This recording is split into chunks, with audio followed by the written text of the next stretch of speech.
राम सूरत कुमार योगी राम सूरत कुमार जय गुरु राया योगी राम सूरत कुमार योगी राम सूरत कुमार योगी राम सूरत कुमार जय गुरु राया योगी राम सूरत कुमार योगी राम सूरत कुमार योगी राम सूरत कुमार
योगी राम सूरत कुमार योगी राम सूरत कुमार योगी राम सूरत कुमार जय गुरु राया योगी राम सूरत कुमार योगी राम सूरत कुमार योगी राम सूरत कुमार जय गुरु राया வாழ்க வையகம் வாழ்க வளமுடன் குரு வாழ்க குருவே துணை.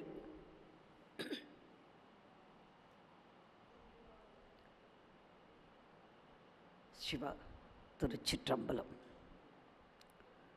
திருவாக்கும் செய் கர்மம் கை கூட்டும் செஞ்சொல் பெருவாக்கும் வீடும் பெருக்கும் உருவாக்கும் ஆதலால் வானோரும் ஆனை முகத்தானை காதலால் கூப்புவத்தம் கை. எக்கோ இருக்கு.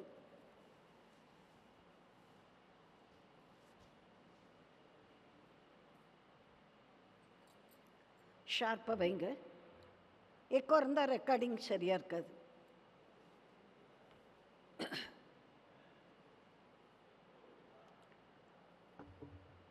ஷார்ப்பாக வைங்க.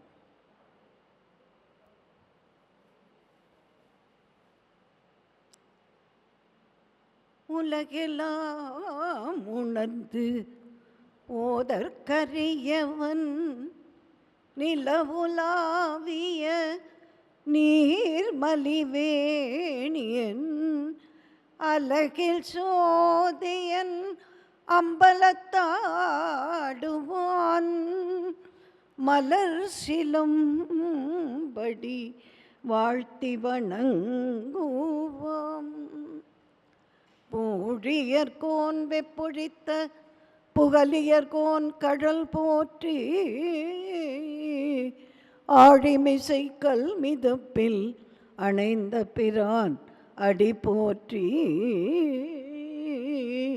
வாழி திருநாவலூர் வன்றொண்டர் பதம் போற்றி ஊழிமலி திருவாத ஊரர் திருத்தாள் போற்றி ஊழிமலி திருவாத ஊரர் திருத்தாள் போற்றி.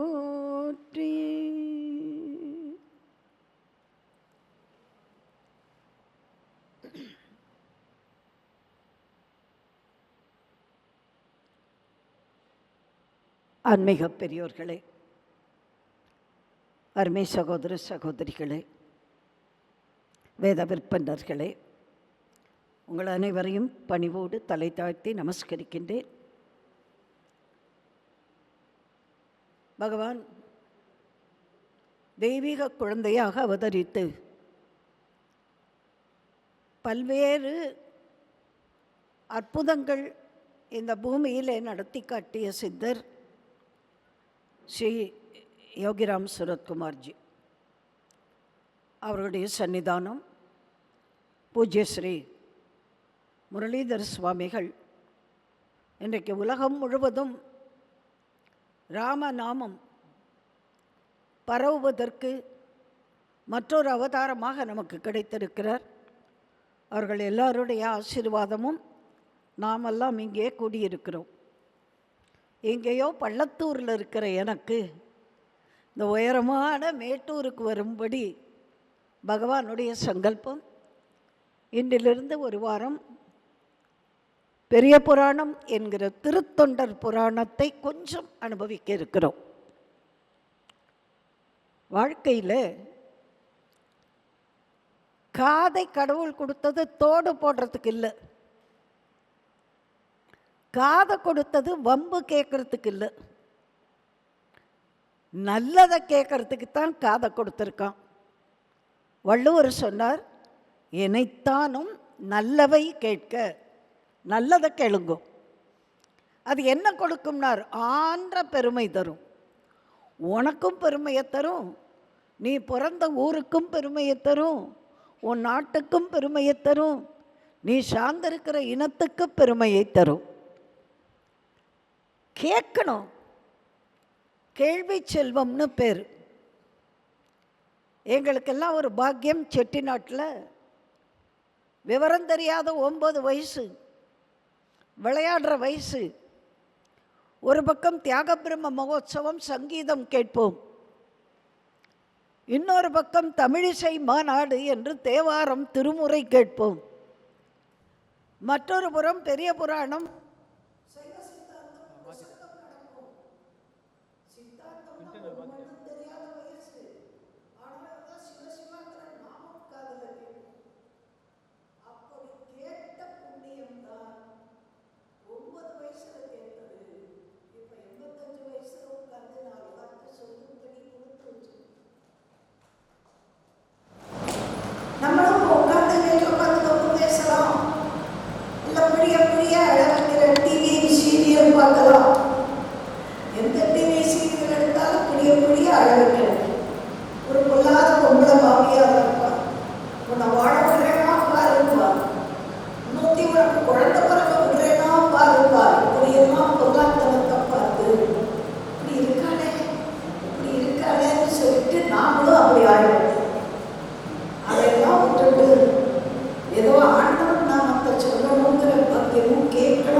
நமக்கெல்லாம் கொடுத்து வச்சிருக்கு.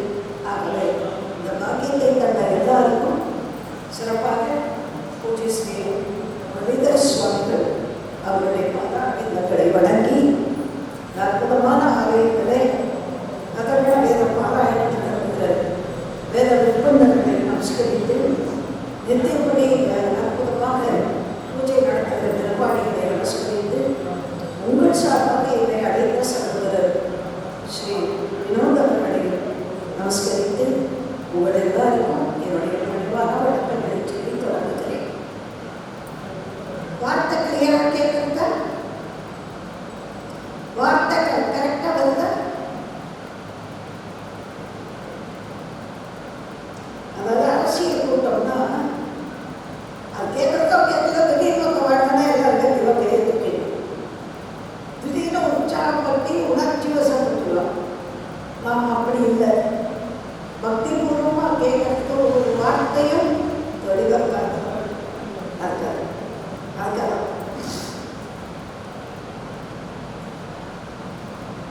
பெரிய புராணம், அதெல்லாம் பெரிய புராணம். மகாபாரதம் மாதிரி அவ்வளவு பாடல்களா, ராமாயணம் மாதிரி 12,000 பாடலா, வெறும் 4,000 சில பாடல் தான். இதுக்கே பெரிய புராணம்னு பேரு. பெருமையை உடைய அடியார்களுடைய வரலாறு பெரிய புராணம். என்ன பெருசு? ஔவையாற்ற போகிறோம். ஔவையாரே இந்த உலகத்திலேயே பெரியது எது? எனக்கு என்ன தெரியும்? நான் முருகனைத்தான் கேட்க போகிறேன். முருகன்கிட்ட போய் கேட்டுட்டு வந்து நமக்கு சொன்னான். பெரியது கேட்கின் வரி வடிவேலோய், பெரிது பெரிது புவனமோ பெரிது. ஓ, இந்த பூமி தான் ரொம்ப பெருசு, அண்டம் பிரபஞ்சம். அது நான்முகன் படைப்பு, அதை படைச்சவன் பிரம்மா. ஓ, அப்படின்னா பிரம்மா தான் ரொம்ப பெரியவன் இல்லையே. பிரம்மா கரியமால் உந்தியில் வந்தோன், மகாவிஷ்ணுவுடைய நாபிக்கமலத்திலிருந்து வந்தவன் பிரம்மா. அப்படின்னா மகாவிஷ்ணு தான் இல்லையே. அவன் அலையை கடல் தூயின்றோன், கடலில் படுத்து தூங்குறவன். அப்படின்னா கடல் தான் ரொம்ப பெருசாக இருக்கணும், பகவானே அதில் படுத்துன்னு இல்லைப்பா. அந்த கடல் எங்கள் அகஸ்தியர் இருக்காரே, குருமுனி, அவருக்கு ஒரு அங்கை தீர்த்தம், ஆச்சமன தீர்த்தம். அப்படின்னா அகஸ்தியர் ரொம்ப பெரியவர் இல்லையே. அகஸ்தியர் மண் கலசத்துக்குள்ளே இருந்து வந்தவர். அப்போ மண்ணு தான் பெருசா. அந்த மண், இந்த பூமி ஆதிசேஷனுக்கு ஒரு தலைப்பாரம். அப்போ சரி, அப்போ ஆதிசேஷன் இல்லை. அந்த ஆதிசேஷன் எங்கள் பராசக்தி உமையவளுக்கு ஒரு மோதிரம். அப்படின்னா பார்வதி தான் பெரியவன் இல்லையே. பார்வதி பரமசிவன் பாகத்திலே ஒடுக்கம். அப்படின்னா பரமசிவன் ரொம்ப பெரியவன் இல்லையே. பரமசிவனும் பார்வதியும் அடியார்களுக்குள்ளே ஒடுக்கம். ஆகவே அடியார்கள் பெருமைதான் உலகத்தில் மிகச்சிறந்தது. தொண்டர்தம் பெருமை சொல்லவும் பெரிதே. அளவில்லாத பெருமையுடைய அடியார்களுடைய வரலாற்றை நமக்கு அற்புதமாக அருளியவர் நம்முடைய குன்றத்தூரிலே அவதரித்த சேக்கிழார் பெருமான். ரொம்ப ஆச்சரியமாக இருக்குது. இந்த பெரிய புராணத்தில் ராஜாவும் இருக்கார், அந்தன சிரேஷ்டர் பிராமணர்கள் இருக்காங்க, நெசவு பண்ணுறவர் இருக்கார், மண் பானை பண்ணுற குயவர் இருக்கார், யாழ் மீட்டுகிற யாழ்ப்பாணர் இருக்கிறார். இன்றைக்கு நம்ம சொல்கிறோம்ல ஹரிஜனங்கள் தலித்துன்னெல்லாம், அவர்களும் இருக்கிறார்கள். வேடரும் இருக்கிறார், வேந்தனும் இருக்கார், அடிமட்டத்தில் இருக்கிறவங்களும் இருக்காங்க, படித்தவர்களும் இருக்கிறார்கள், படிக்காதவர்களும் இருக்காங்க. அத்தனை பேரையும் பக்தி என்கிற நாராலே கட்டினவர் சேக்கிழார். புரியுதாம்மா? ஞானசம்பந்தர் பிராமணர், திருநாவுக்கரசர் வேளாளர், அமர்நீதி நாயனார் வியாபாரி, அதிபத்த நாயனார் மீன் பிடிக்கிறவர், கண்ணப்ப நாயனார் வேடர். எந்த குலத்திலே பிறந்தார்கள் என்பது இல்லை. கபீர் சொல்லுவார், ஜாதி ந பூச்சோ சாதுக்கி பூச் லீஜியே ஞான். ஜாதியை பார்க்காதே, குருவை பார்க்கும்போது நம்ம ஜாதியவா பார்க்குறோம்? குரு நமக்கு பிரம்மா, குரு நமக்கு விஷ்ணு, குரு நமக்கு சாட்சாத் மகேஸ்வரர் இல்லையா? குரு பிரம்மா, குரு விஷ்ணு, குரு தேவோ மகேஸ்வர, குரு சாட்சாத் பரபிரம்மா, தஸ்மை ஸ்ரீ குரவே நமக. ஆக பகவானுடைய அம்சமாக நமக்கு காட்சி தருகிறார்கள். அது ஏன் சாமியாகவே வராமல் இப்படியெல்லாம் குருவாலாம் வரணுமா? காஞ்சி பெரியவாளா, திருஞான சம்பந்தரா, யோகிராமா, அமிர்தானந்தமயி மாதாவா, இப்படியெல்லாம் வரணுமா? ஆமாம். ஏன் தெரியுமா? சுவாமியாகவே வந்தால் நமக்கு தெரியாது. நம்ம கேட்போம், எங்கள் ஊர்கிட்ட ஷூட்டிங் நடக்கிறதான்னு கேட்போம். சுவாமியே இப்போ சங்கு சக்கரத்தோட பெருமாள் எங்கிட்ட வர்றாருன்னு வச்சுக்கோ, எங்கள் குலதெய்வம் பெருமாள் வெங்கடாஜலபதி வந்து நிற்கிறாருன்னு நான் நினைப்பேன், இது எந்த ஊரில் ட்ராமா சினிமா நடக்கிறது, இந்த வேஷத்தில் வந்திருக்கேன்ப. நமக்கு நம்ம பேசுகிற லாங்குவேஜில் பேசினா தான் புரியும். நான் இருக்கிற ஊருக்கு பேர் பள்ளத்தூர்னு பேர். என்னுடைய இல்லத்தை சுற்றி ஒரு 5-6 தென்னை மரம். இந்த தென்னை மரத்தில் அணில்லாம் ஏறி விளையாடும். இந்த பக்கத்து தோட்டம் சும்மா காலியாக கிடந்தது. அங்கேருந்து ஒரு பையன் என்ன பண்ணான், அந்த கவன் கல் எடுத்து அணிலை பார்த்து அடிக்க போனான். அணிலே ஓடி போயிடு ஓடி போயிடு, அவன் கவன் கல் அடிக்கிறான் அப்படின்னு நான் கத்திகிட்டே இருந்தேன். அதுக்கு என்னோடய லாங்குவேஜ் புரியுமா? டாக்டர் சரஸ்வதி ராமநாதன் பேசுகிறார் அப்படின்னு தமிழ் கேட்குமா? அதுக்கு அதுவாட்டு இருந்தது. அங்கே இன்னொரு அணில் கிடுக்கிட்டு நேச்சு அப்படின்னுது. ரெண்டும் தப்பிச்சு ஓடிட்டு நான் பார்த்துட்டு இருந்தேன். நம்ம இத்தனை நேரமாக ஓடி போயிடு அணில் ஓடி போயிடு, அவன் கவன் கல் எறிய போகிறான், ஐயோ ஆபத்து ஓடி போனோம். அதுக்கு ஒன்றும் கேட்கல. இன்னொரு அணில் வந்து பேசின உடனே ரெண்டுமா தப்பிச்சு ஓடி போயிடுத்து. அப்போ தான் புரிஞ்சுது, சுவாமியாகவே நம்மக்கிட்ட பேசினா புரியாது, நம்மை போல மானிட வடிவம் எடுத்து வந்து சொன்னால் தான் நமக்கு புரியும். அதுக்குத்தான் பகவான் இப்படி அவதாரமாக வந்து நமக்கு காட்சி கொடுக்கிறார்கள். அப்படிப்பட்ட ஒரு அவதாரம் தான் நம்முடைய யோகியார். எனக்கு பெரிய பாக்கியம், திருவண்ணாமலையில் ராமாயணம் சொல்லும்போதும் பெரிய புராணம் சொல்லும்போதும் கந்த புராணம் சொல்லும்போதும் தினம் என்னை வந்து ஆசீர்வாதம் பண்ணுவார். பண்ணிவிட்டு ஒரு எலுமிச்சம்பழம் கொடுப்பார். சுவாமிஜி அப்படின்னு ஒரு நாள் கையை பிடிச்சுட்டேன். அது வரைக்கும் நமஸ்காரமே பண்ணின்னு இருந்தேன். அன்றைக்கி எலுமிச்சம்பழம் கொடுத்தோன்னே கையை பிடிச்சின்னு விட மாட்டேன்ட்டு, சுவாமிஜி நீங்கள் யார் பிச்சைக்காரன்ட்டு போயிட்டார். மறுநாளைக்கு என்னுடைய அறையில் வந்து, நீ இனிமேல் ராமநாதன் சரஸ்வதி இல்லை, ராமாயண் சரஸ்வதி, நீ ராமாயணம் சொல்ல பிறந்தவள் என்று அந்த மகான் அந்த அற்புத கரங்கள் 5 நிமிஷம் என் தலையில் அப்படியே அந்த பாக்கியம். நான் செய்த புண்ணியம் இல்லை, எங்கள் பெரியவாள்லாம் செஞ்ச புண்ணியம். நல்ல சத்பாத்திரங்கள், ஒழுக்கமாக இருந்தவா, பக்தியாக இருந்தவா, வேதம் கற்றவர்கள். என்னுடைய மாமனாரும் சரி, என்னுடைய கணவரும் சரி. அதனால் அந்த புண்ணியம் நமக்கு கிடைச்சிருக்கு என்று மகிழ்கிறேன். சிவகாசியில் ஞானகிரி கணேசனாடார்னு ஒரு அண்ணா, அவர் என்னை பார்த்த உடனே சொல்லுவார், அம்மா நீ ஞானிகளோட செல்லப்புத்திரிம்பார், நீ ஞானிகளோட செல்லப்புத்திரி அப்படிம்பார். அதெல்லாம் எனக்கு வாழ்க்கையில் பேராசிரியர்கள் எத்தனை பேரும் இருக்கலாம், பேச்சாளர்கள் நிறைய இருக்கலாம், நிறைய சம்பாதிக்கலாம், டிவியில் வரலாம், பேசலாம். ஆனால் அருளாளர்களுடைய ஆசீர்வாதம் கிடைக்க என்ன புண்ணியம் செய்தனை நெஞ்சமே. அவ்வளோதான். அதுக்கு மேலே சொல்ல நான் உணர்ச்சி வசப்பட்டுருவேன். அந்த பாக்கியம் எளியவளுக்கு கிடைச்சது பெரியவர்கள் செய்த புண்ணியம்.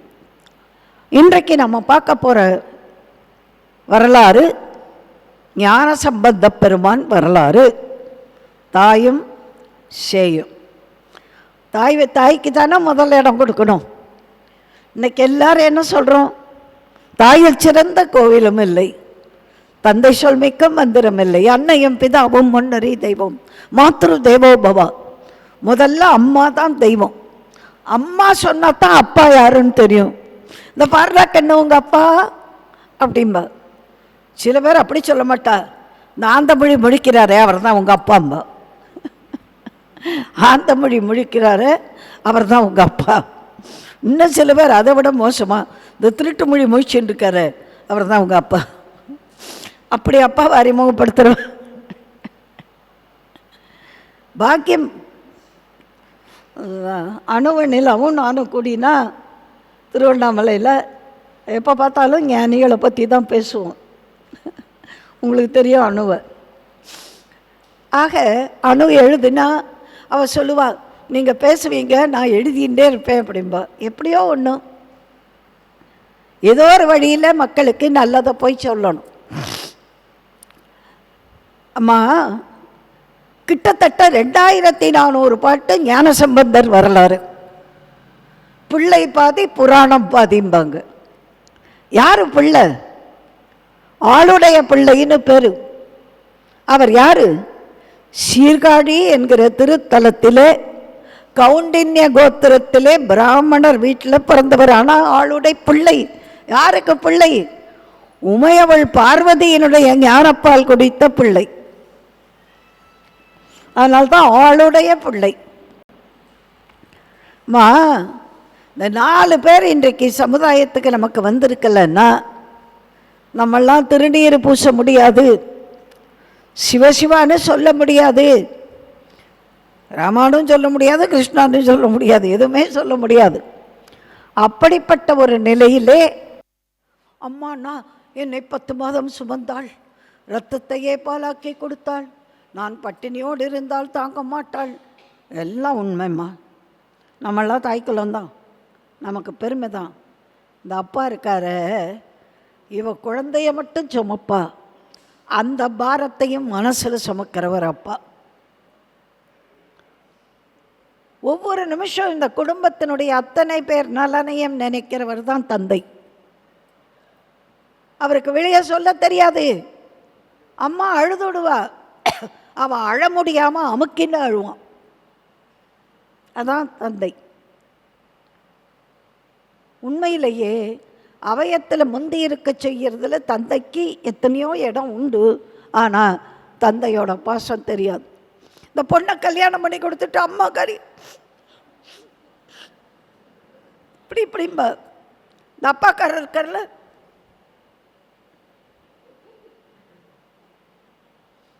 அழுதுடுமோன்னு பயந்துட்டு இந்த பக்கம் திரும்பிப்பார். அதுதான் தகப்பனார்.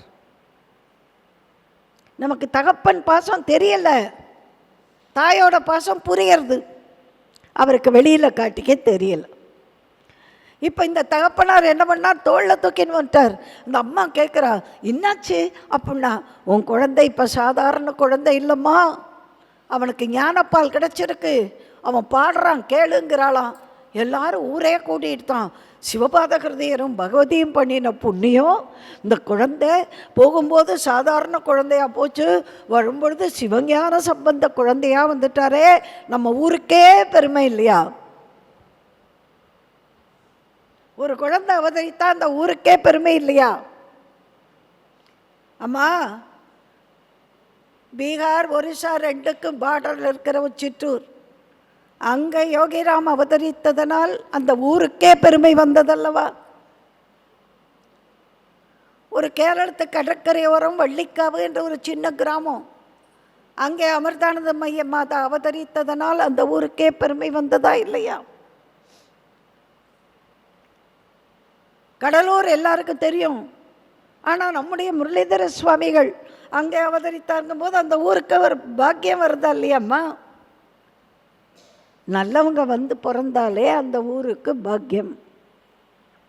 ஆக இப்போ அந்த குழந்தை அற்புதமான பாடல் பாடுறார்.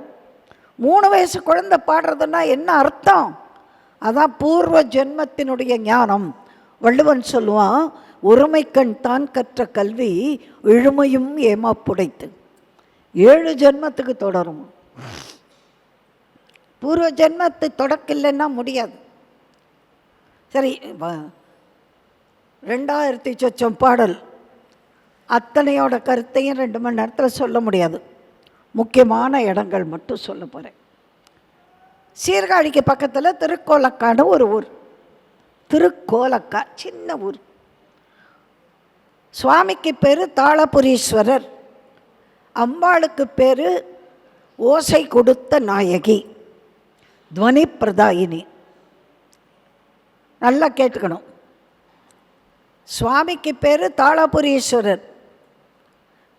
அங்கே ஞான சம்பந்தர் போகிறார், பாட்டு பாடுறார், கையால் அப்படி தாளம் போடுறார். பச்சை குழந்தை, 3 வயசு குழந்தை, அது இப்படி தாளம் போட்டால் கை சிவப்பாக போயிடும் இல்லையா? உடனே சுவாமி பார்த்தாராம், ஆஹா, இந்த குழந்தை என்னுடைய ஞான குழந்தை அப்படின்ட்டு தங்கத்தில் தாளம் கொடுத்தாராம். ஞான சம்பந்தர் கையில் தாளம் இருக்கும், தங்கத்தில் தாளம் கொடுக்குறார் சுவாமி. உடனே பராசக்தி அங்கே குளத்தங்கரையில் குழந்தை அழுத போது நானாக பால் கொடுக்கல, நீங்கள் தான் சொன்னீங்க, ஏய் குழந்தைக்கு பசிக்கிறது, உன் ஞான அமிர்தத்தை கொடுன்னு. அது எனக்கு ஒரு குறையா போச்சுல்ல, இப்போ தான் நான் ஈடு கட்டிடுறேன். இப்போ நீங்கள் தங்கத்தில் தாளம் கொடுத்துருக்கீங்கல்ல, தட்டு தட்டு தட்டுமா 5 கண்ணாடி வளையை போட்டு இப்படின்னா கல்லன்னு சத்தம் கேட்கும். தங்க வளையை எப்படி இப்படின்னா சத்தம் கேட்காது. தங்கத்தில் தாளத்தை கொடுத்தா சத்தம் கேட்கல. பராசக்தி சிரிச்சுண்டு, நீங்கள் கொடுத்த தாளத்துக்கு நான் ஓசையை தருகிறேன் என்று ஓசை கொடுத்த நாயகியாக அதில் ஓசையை கொடுத்தேன். இப்போவும்மா யாராவது குழந்தைக்கு சரியாக பேச்சு வராமல் இருந்தாலோ அல்லது குரலில் ஏதாவது பிரச்சனை வந்தாலோ திருக்கோலக்காவில் அங்கே சுவாமிக்கு தேன் வாங்கி அபிஷேகத்துக்கு கொடுத்துட்டு அந்த சிவாச்சாரியார் கொடுக்குற அந்த தேன் அபிஷேக பிரசாதத்தை கொண்டு வந்து சாப்பிட்டால் குரல் வரும், பேச்சு வரும், எல்லாம் வரும். மடையில் வாழை பாயமாதர் குடையும் பொய்கை கோலக்கா உள்ளான் சடையும் பிறையும் சாம்பல் பூச்சும் கீழ் உடையும் கொண்ட உருவம் என் கொல்லோ. நிறைய பேருக்கு அங்கே போய் குரல் வந்திருக்கு. என் பையனோடு வேலை பார்க்கிற ஒரு இஸ்லாமிய சகோதரர் குழந்தைக்கு பேச்சு வரல. ஊரை சொல்கிறேன், புதுக்கோட்டையில் என் பையன் அக்ரிகல்ச்சர் ஆஃபீஸராக இருக்கும்போது அந்த பையன் என் பையனோடு அழுதான். அம்மா, நீங்கள் எவ்வளவோ ஆன்மீகமாக எல்லாம் இருக்கீங்க, என் குழந்தை பொம்பளை பிள்ளை அழகாக இருக்கா, பேச்சு வரல, நடக்கவும் வரல, என்ன கஷ்டம்னு புரியல. நான் ஒரே ஒரு வார்த்தை கேட்டேன், நீ எங்கள் சாமியை நம்புறியான்னு கேட்டேன். சத்தியமாக நம்புகிறேம்மாண்டார்.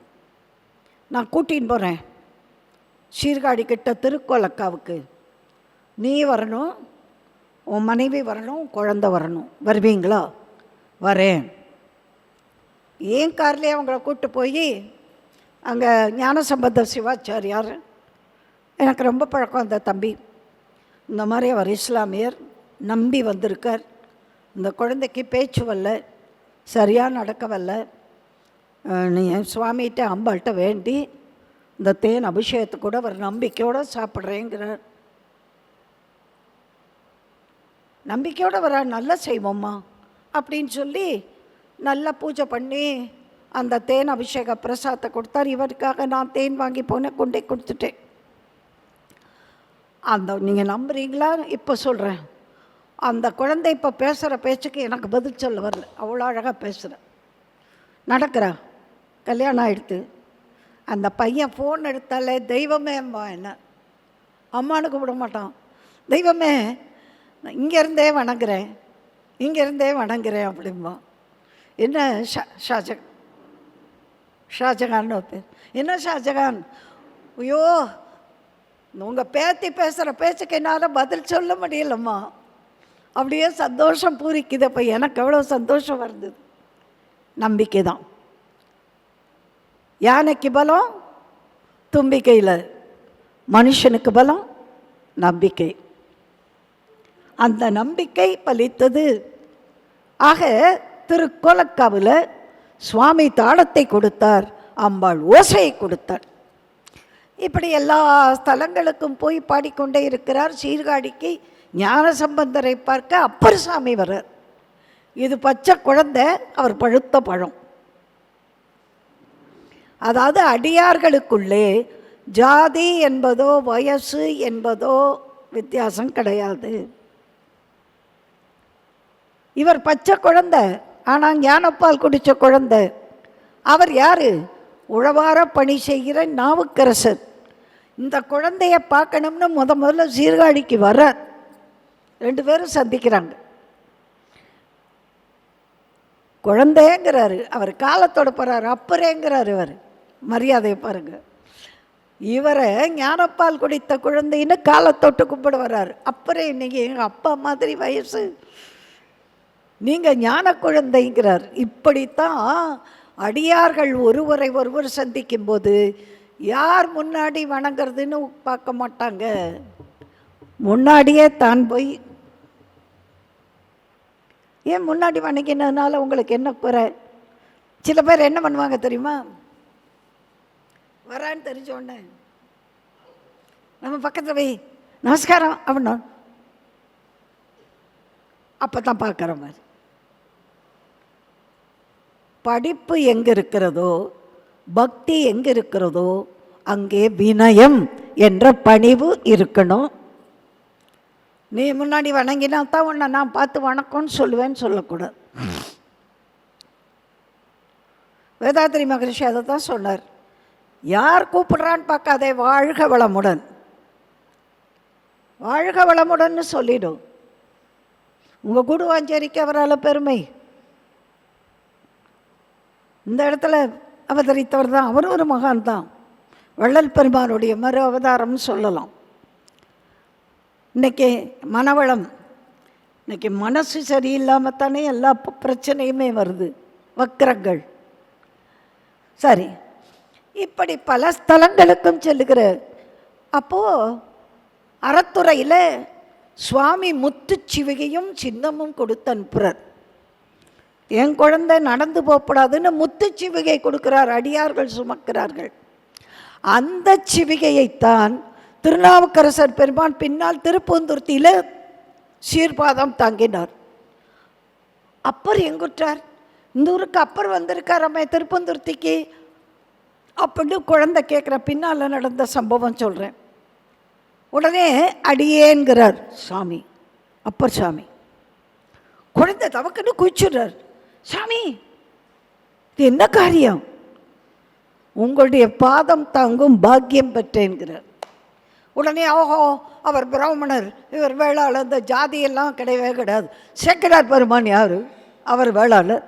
அவருக்கு ஞான சம்பந்தரும் ஒன்று தான், நாவுக்கரசரும் ஒன்று தான். இன்றைக்கி எல்லாத்துலேயும் இப்படி ஜாதியை புகுத்தி தான் உருப்பட விடாமல் பண்ணிட்டுருக்கோம். பக்தி என்ற ஒரு நார் கட்டியாச்சுன்னா அங்கே எந்த ஜாதி எந்த பேதமும் கிடையாது. சிவசிவான்னு சொல்கிறியா, ராமராமான்னு சொல்கிறியா, ஹரே ராம ஹரே கிருஷ்ணான்னு சொல்கிறியா, நம்மெல்லாம் ஒரே ஜாதி. என்னம்மா? அப்புறம் என்ன, நீ என்ன ஜாதி, நான் என்ன ஜாதி? பக்தர்கள் என்கிற ஒரே ஜாதி, கடவுளை நம்புகிறோம் என்ற ஒரே ஜாதி. எல்லோரும் கேட்கட்டுங்கிறதுக்காக தான் தைரியமாக தான் சொல்கிறேன். இந்த ஜாதியை வச்சு குளிர்காயறது அரசியல்வாதியோட வேலை. ஜாதி என்பதே கிடையாது, எல்லாரும் ஒன்றுன்னது ஆன்மீகவாதி. அதுக்காகத்தான் நான் தொடக்கத்திலேயே சொன்னேன், சேக்கிழார் பெருமான் சுந்தரமூர்த்தி சுவாமிகள் பாடிய திருத்தொண்டத் தொகையை நம்பியாண்டார் நம்பி திருத்தொண்டர் திருவந்தாதி ஆக்கினார். அதை சேக்கிழார் பெரிய புராணம் ஆக்கினார். இந்த மூணுலேயும் அடிப்படை சுந்தரர் சொன்னது திருத்தொண்டத் தொகை. அதில் அரசர் உண்டு, மெய்ப்பொருள் நாயனார், சேரமான் பெருமாள், ராஜாக்கள், வேடன், கண்ணப்பன், குறுநில மன்னன், கலிப்பகையார், அந்த மாதிரி சேனை தலைவர்கள், பரஞ்சோதி முதலானவர்கள். ஹரிஜன வகுப்பு திருநாளை போவார் என்ற நந்தனார், வேடர் கண்ணப்பர், மீன் பிடித்தவர் அதிபத்த நாயனார், வண்ணான் துணி வெளுக்கிறவர் திருக்குறிப்பு தொண்டர். எந்த ஜாதியை சொன்னாங்க? பக்தி என்ற ஒரே நாரிலே அத்தனை பேரையும் ஒன்றாக கட்டினார் சேக்கிழார். இன்னைக்கு ராமாயணம் பாரதம் கேட்குற அளவுக்கு பெரிய புராணம் கேட்பதில்லை. காரணம் என்ன சொல்லட்டுமா? ஒரு மனுஷன் மனைவியை பிரிஞ்சான், அழுதான், அது ஒரு உணர்ச்சி காவியம். அண்ணன் தம்பி போட்டி, பொறாமை, சூதாடினான், அவமானப்படுத்தினான், சபதம் போட்டான், சண்டை போட்டான், இதெல்லாம் இயல்பானது. ஆனால் ஆண்டவனே வந்து இப்படி ஞானப்பால் கொடுத்தார், தாளம் கொடுத்தார், அம்பாள் ஓசை கொடுத்தாள்னா இதெல்லாம் இன்னைக்கு நடக்குமா? நடக்க முடியாததை நடத்தி காட்டியவர்கள் தான் பெரியவர்கள். அதனால்தான் பெரிய புராணம். கொஞ்சம் தண்ணி நான் எடுத்துக்கிறேன், நீங்கள் வச்சிருங்க. ஆக இப்படி பல ஸ்தலங்களுக்கும் வரும்போது தான் பதிகங்கள் நமக்கு நிறைய கிடைக்கிறது. 16 வயசு தான். நாவுக்கரசர் பெருமான் 81 வயசு வாழ்ந்தார். சுந்தரமூர்த்தி சுவாமிகள் 18 வருஷம்தான். ஞான சம்பந்த பெருமான் 16 வயசு. எத்தனை பதிகம்மா, எத்தனை ஊருமா, எப்படி நடந்து போனாங்க, எங்கிருந்து எங்கெல்லாம் போயிருக்காங்க. ஆந்திராவினுடைய எல்லை திருக்காளஹஸ்திக்கும் போயிருக்காங்க. தமிழகத்தினுடைய தென்கோடியாக இருக்கிற ராமேஸ்வரத்துக்கும் போகிறாங்க. எப்படி போகிறாங்க, எப்படி பாடுறாங்க, ஆச்சரியமல்ல? ஆக அந்த ஞானசம்பந்த பெருமானை அப்பர் சாமி முதல்ல பார்த்தது சீர்காழியில், அப்புறம் பார்த்தது திருப்பூந்துருத்தியில். அப்படி இப்போ அப்புறம் கதை போக்கிலே பார்த்துட்டே இருப்போம். நீ வச்சுருங்க, நான் எடுத்துக்கிறேன்.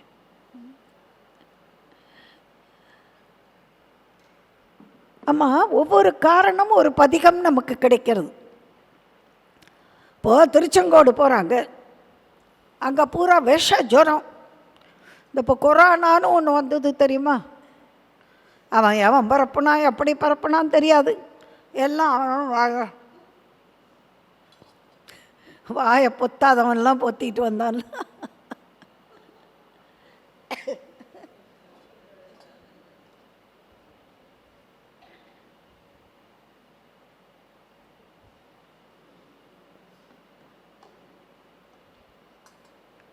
டாக்டர்கிட்ட போனால் அவர் பெரிய ஷீல்டு போட்டுட்டு இந்த பக்கம் நின்று பேசுகிறார். ஆஃபீஸுகளுக்குள்ளே போனால் கண்ணு மட்டும் தான் நமக்கு தெரியுது. அது ஆம்பளையா பொம்பளையான்னு கூட தெரிய மாட்டேங்குது. இப்படி சாருங்கிறதா மேடம்ங்கிறதான்னு கூட தெரியாமல் பயந்து இருந்தோமா இல்லையா? ஆடை கட்டி பிடிச்சவங்கெல்லாம் கிட்ட பயந்தோமா இல்லையா? ஹாய், கையை குலுக்கிறவெல்லாம் ஒதுக்கணுமா? வணக்கம் வணக்கம். நம்ம பண்பாட்டை காப்பாற்றினதுக்கு ஓரளவுக்கு கொரோனா காரணம். அந்த கொரோனா வந்ததுனால தான் நம்ம கையை குலுக்காமல் கட்டி பிடிக்காமல் வணக்கம். எல்லோரும் ஏன் பத்து பேச்ச குறை, அலையிறத குறை, தெருவில் போகாத, அடுத்த வீட்டுக்கு போயிடாத. நம்ம வேப்பிலை மஞ்சள் எல்லாம் வீட்டு வாசலுக்கு எப்படி வந்தது? பயங்கரமான காய்ச்சல், விஷ ஜுரம். அது மாதிரி ஒரு காய்ச்சல் வந்துடுது. எல்லோரும் ஓடி வந்தாங்க. சம்பந்த பெருமானே, ஊர் பூரா அப்படி போகிறதே நாங்கள் என்ன பண்ணுவோன்னா திருநீலகண்ட திருப்பதிகம் பாடுறார். அவ்வினைக்கு வினையாம் என்று சொல்லும் மக்தறிவீர், உய்வினை நாடாதிருப்பது உந்தமக்கூனம் என்றே, கைவினை செய்து எம்பிரான் கடலடி பகுதும் நாயடியே, செய்வினை வந்தம்மை திண்டிப்பரா. திருநீலகண்டம் திருநீலகண்டம் திருநீலகண்டம்னு பதிகம் முழுசும் பாடினார். அதை பாட பாட பாட அந்த நோய் ஊற விட்டே போச்சு. நாங்கள் கொரோனா பீரியடில் இதை அச்சிட்டு கொடுத்து எல்லோரும் வீட்டில் பாடுங்கோ. ஆமாம், முன்பு ஒரு முறை 8 கிரகங்கள் ஒன்றா சேர்ந்தது பூமி மேலே விழப்போகிறதுன்னு பயமுறுத்தினாங்க தெரியுமா? அப்போ நம்ம நடமாடும் தெய்வமாக விளங்கிய மகா பெரியவா ஞானசம்பந்த பெருமானுடைய கோளறு திருப்பதிகம் வேயூரு தோழி பங்கன், அதை பாடுங்கோ. ஒரு கிரகமும் ஒன்றும் பண்ணாது. ஆசரு நல்ல நல்ல அவை நல்ல நல்ல அடியாரவர்க்கு மிகவே சொன்னாரா? நாங்கள்லாம் விவரம் தெரியாத 10 வயசில் 12 வயசுலலாம் அதை பாடம் பண்ணோம். அது இப்போ வரைக்கும் ஞாபகம் இருக்குது. நேற்றுக்கு வந்த சினிமா பாட்டு இன்றைக்கி ஞாபகம் இருக்கா உனக்கு? நேற்றுக்கு ரிலீஸு, இன்றைக்கி நெட்ஃப்ளிக்ஸுக்கு வந்துருச்சு. ஊன்னு டஸ்க்கு ஆடுறாங்க. ஏதானு ஒரு வரி உங்களுக்கு ஞாபகம் வருதா? 10 வயசு 12 வயசில் படித்த கோளறு திருப்பதிகம் பெரியவா சொன்னா, இதை பாடுங்கோ. ஒரு கிரகமும் ஒன்றும் செய்யாது. அதான் தெய்வ வாக்கு. இப்படி பல தலங்களுக்கும் சென்று திரும்பவும் வேதாரண்யத்தில் சந்திக்கிறாங்க. நம்ம வேகமாக போகணும். வேதாரண்யத்தில் திருமறைக்காடு வேதவனம், வேதமே அங்கே வழிபட்டது எம்பெருமானை. அந்த ஊரில் ஒரு சரஸ்வதி சிலை இருக்குது, கோவிலில் பார்த்தோம். அந்த சரஸ்வதி கையில் வீணை இல்லை. அந்த எல்லா இடத்துலையும் சரஸ்வதினா வீணை இருக்கணும்ல. அந்த சரஸ்வதி கையில் வீணை இல்லை. அதுக்கு என்ன ஒரு வரலாறு சொல்கிறாங்க. சரஸ்வதி வீணை வாசியிருந்தாலாம், லக்ஷ்மி பாட்டு பாடியிருந்தாலாம், பராசக்தி ராஜராஜேஸ்வரி மலைவளர் காதலி பெண் உமை பார்வதி அப்படியே கேட்டு ரசிச்சுட்டு சபாஷ் அப்படின்னாலாம். இந்த சபாஷ்னு அம்பாள் சொன்னது இவளோட சங்கீதத்துக்கு மேலே யாழுக்கு மேலே இனிமையாக இருந்துதான். சபாஷ் அப்படின்னாலாம். அப்படியே வீணையை கீழே வச்சுட்டாலாம் சரஸ்வதி. என் வீணையில் என்ன இனிமை இருக்குது, நீங்கள் சபாஷ்னு சொன்ன வார்த்தையில் அல்லவா இத்தனை இனிமை இருக்குது அப்படின்னு யாழை கீழே வச்சுட்டாலாம். அதனால தான் யாழை படித்த மொழி நங்கையே அம்மாவுக்கு பேர். அதனால் அங்கே சரஸ்வதிக்கு வீணை இல்லை வேதாரண்யத்தில். போனீங்கன்னா பாருங்க, சரஸ்வதி வீணை இல்லாமல் உட்காந்துருக்காளா? இருக்கா? என்ன காரணம்? அப்படி ஒரு இனிமை. அந்த வேதாரண்யத்தில் ருக் யஜுர் சாம அதர்வணம் என்ற 4 வேதங்கள் பூஜித்து கதவை சாத்தி போட்டு போயிட்டாங்க. வேதங்கள் பூஜை பண்ணிவிட்டு சாத்திட்டு போயிட்டாங்க. அப்போ நேர் பாதையில் வர முடியாமல் சுற்றி வடக்கு வாசலில் ஒரு திட்டி வாசல் வழியாக வந்தாங்க ஜனங்கள். ஒரு காலத்தில் திருச்செந்தூரில் ஊருக்குள்ளேருந்து வரும்போது நேர மேற்கு கோபுரம் தான் 9 நிலை கோபுரம். இப்போ திறக்கிறதே இல்லை. இப்படி சுற்றி சண்முகருக்கு நேராக உள்ள நுழையிறோம். நியாயமாக ராஜகோபுரம் வழியாகத்தானே போனோம். அது மாதிரி வேதாரண்யத்தில் மறைகளால் அடைக்கப்பட்டது கதவு. அப்புறம் சம்பந்தரும் அங்கே வராங்க. உடனே ஞான சம்பந்த குழந்தை, நீங்கள் பாடுங்களேன், இந்த கதவை திறக்க பாடுங்களேன்.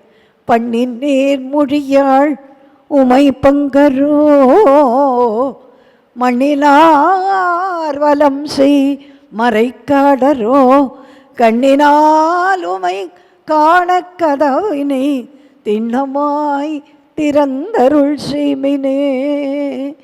பாடுறார். 8வது பாட்டில் மடார்னு கதவு திறக்கிறது. எல்லாரும் ஹர ஹர ஹர மகாதேவா அப்படியே எல்லாரும் உள்ளே ஓடி போய் தரிசனம் பண்ணலாம். எல்லோரும் தரிசனம் பண்ணி வெளியே வந்த உடனே, குழந்தாய், வேதம் அடைத்த கதவை நாம் திரும்பி அடைக்கணும், பாடுங்கோ அப்படிங்கிறார். சம்பந்த பெருமான் பாட ஆரம்பித்தார். கதவை அடைச்சோம். அதாவது மறைக்கதவும் அடைக்கவும் திறக்கவும் தமிழால் முடியும். இப்போ 2 பேரும் அப்போ இருக்கும்போது பாண்டி நாட்டிலேருந்து ஒரு பெரிய கூட்டம். தலைவர் யார்? குலச்சிறையார்னு ஒரு மந்திரி. பாண்டிமா தேவி யார்? மங்கையர்க்கரசி. அவங்க யார்? சோழ நாட்டுக்காரங்க. சோழ நாட்டில் பிறந்து பாண்டியனுக்கு வாழ்க்கைப்பட்டவள் மங்கையர்க்கரசி. பெரிய புராணத்தில் 3 பெண்களுக்குத்தான் தனி புராணம். ஒன்று காரைக்கால் அம்மையார், மற்றொன்று மங்கையர்க்கரசியார், இன்னொன்று சுந்தரமூர்த்தி சுவாமிகளை பெற்றெடுத்த இசைஞானியார். மற்றவா பேர் வரும், திருவெண்காட்டு நங்கை, திலகவதி பேர் வரும், வரலாறு வரும். தனி புராணம் 3 பெண்களுக்கு மட்டும்தான். அப்போ உடனே ஓஹோ, இந்த சேக்கிழார் 63 அடியாரை பாடியவர் 3 பெண்களைத்தான் பாடியிருக்கிறார். பெண் அடிமை, பெண்ணியம் அவருக்கு பிடிக்கவில்லை. அதெல்லாம் கிடையாது. சுந்தரர் யாரை பாடினாரோ அவங்கள பாடணும். ஒரு அம்மா காரைக்கால் அம்மையார் இறைவனுக்கே அம்மா. மங்கையர்க்கரசியார் ஞான சம்பந்தருக்கே தாய் ஸ்தானம். இசைஞானியார் சுந்தரரை பெற்றெடுத்த தாய். அந்த 3 பேருக்கு தான் தனி புராணம். அடியார்கள்லாம் ஓடி வந்து, ஆளுடை பிள்ளையே, ஆண்ட சீர் அரசே, வணக்கம், சிவசிவா சிவசிவா, வாங்க, என்ன விஷயம்? உங்களுக்கு தெரியாததில்ல, தென்பாண்டி நாடு தானே சிவலோகம்? ஆமாம். அது பூரா இப்போ மாறி போச்சு. எப்படி போச்சு? எங்கே பார்த்தாலும் சிவன் கோயிலெலாம் எடுத்து மூடியாச்சு. ஆஹா, என்ன ஆச்சு? மன்னன் சமணன் ஆயிட்டான். ஜைன சமயத்தின் ஒரு ஆற்றலால் எல்லாரையும் மதம் மாற்றிட்டாங்க. என்ன நடந்தது? சாயங்காலம் கோவிலில் விளக்கேற்ற ஆள் இல்லை. நமக்கு சாயங்காலம் ஆச்சுன்னா விளக்கேற்றணும். எந்த வீட்டில் சாயங்காலம் விளக்கேற்றி வைக்கிறீங்களோ அங்கே தான் சுவாமி இருப்பார், லக்ஷ்மி இருப்பார். சந்தியா காலத்தில் எந்த பொம்பளை விளக்கேற்றாமல் நேரங்கட்ட நேரத்தில் தூங்கின்னு இருக்காளோ அங்கே அலக்ஷ்மி வருவாள், லக்ஷ்மியோட அக்கா வருவாள். நமக்கு லக்ஷ்மி வேணுமா? லக்ஷ்மியோட அக்கா வேணுமா? லக்ஷ்மியோட அக்கா யார்? மூதேவி. இவள் செய்யவள், அவள் கரியவள். செய்யவள்னா சிவப்பாக இருக்கிற மகாலட்சுமி, அவள் கருப்பாக இருக்கிற மூதேவி. நம்ம எதை விரும்புவோம்? மகாலட்சுமி வான்னு சொல்லுவோம். பாக்யாத்த லக்ஷ்மி பாரம்மா நம்மம் மனசோ பாக்யாத்த லக்ஷ்மி பாரம்மா அப்படின்னு கூப்பிடுமே தவிர மூதேவி என் வீட்டுக்கு வா கூப்பிடுமா? கூப்பிடுமா? அப்பா எங்கள் ஊரில் ஒருத்தர் கிரகப்பிரவேசம் பண்ணணும்னு பார்த்தார். கிரகப்பிரவேசத்தில் முதல்ல வீட்டுக்குள்ளே லக்ஷ்மி வரணும். அவங்க பால்காரிக்கு பேர் லட்சுமி. லட்சுமி, நான் காம்பவுண்டு கிட்ட கட்டில் போட்டு படுத்துட்டு இருப்பேன். கரெக்டாக நீ 4 மணிக்கு வந்து காலிங் பெல் அடிப்பேன். நான் யார் அப்படின்னு கேட்பேன். நான் தாயா லக்ஷ்மி வந்திருக்கேன்னு சொல்லு. லக்ஷ்மி வா. முதல்ல என் வீட்டில் லக்ஷ்மி வாங்குகிற குரல் தான் கேட்கணும், சரியா அப்படின்ட்டார். எப்போவுமே மனுஷன் நினைக்கிறபடியே நடக்குமா? நினைப்பதெல்லாம் நடந்து விட்டால் தெய்வம் ஏதும் இல்லை. நடக்கிறதே நடக்குமா? மறுநாள் காலம் வர காலிங் பெல் டைம். யாரு அப்படின்னார். ஐயா, நான் தான் லட்சுமியோட அக்கா வந்திருக்கேன்னா. என்னது? நான் தாங்க லக்ஷ்மியோட அக்கா கதவை தண்ணி. யார் நீ? நான் தாங்க பொன்னம்மா. பொன்னம்மான்னா உங்களுக்கு தெரியாதுல்ல, நான் தான் உங்கள் பால்காரி லட்சுமிக்கு காய்ச்சல் ராத்திரி. நான் லட்சுமியோட அக்கா. அடப்பாவி, முதல்ல வீட்டுக்குள்ளே லக்ஷ்மி வான்னு சொல்லணும்னா நான் தான் லட்சுமியோட அக்கா வரேன்னா எப்படி இருக்கும்? மகாலட்சுமி தாம்மா வரணும். சாயங்காலம் விளக்கேற்றி வைக்கணும். சமணர்கள் விளக்கேற்றினா விட்டில் பூச்சி விழுந்து செத்து போய்டுன்னு ஏற்ற மாட்டார். ஆச்சா, நமக்கு சுவாமி முன்னாடி பாட்டு பாடணும்.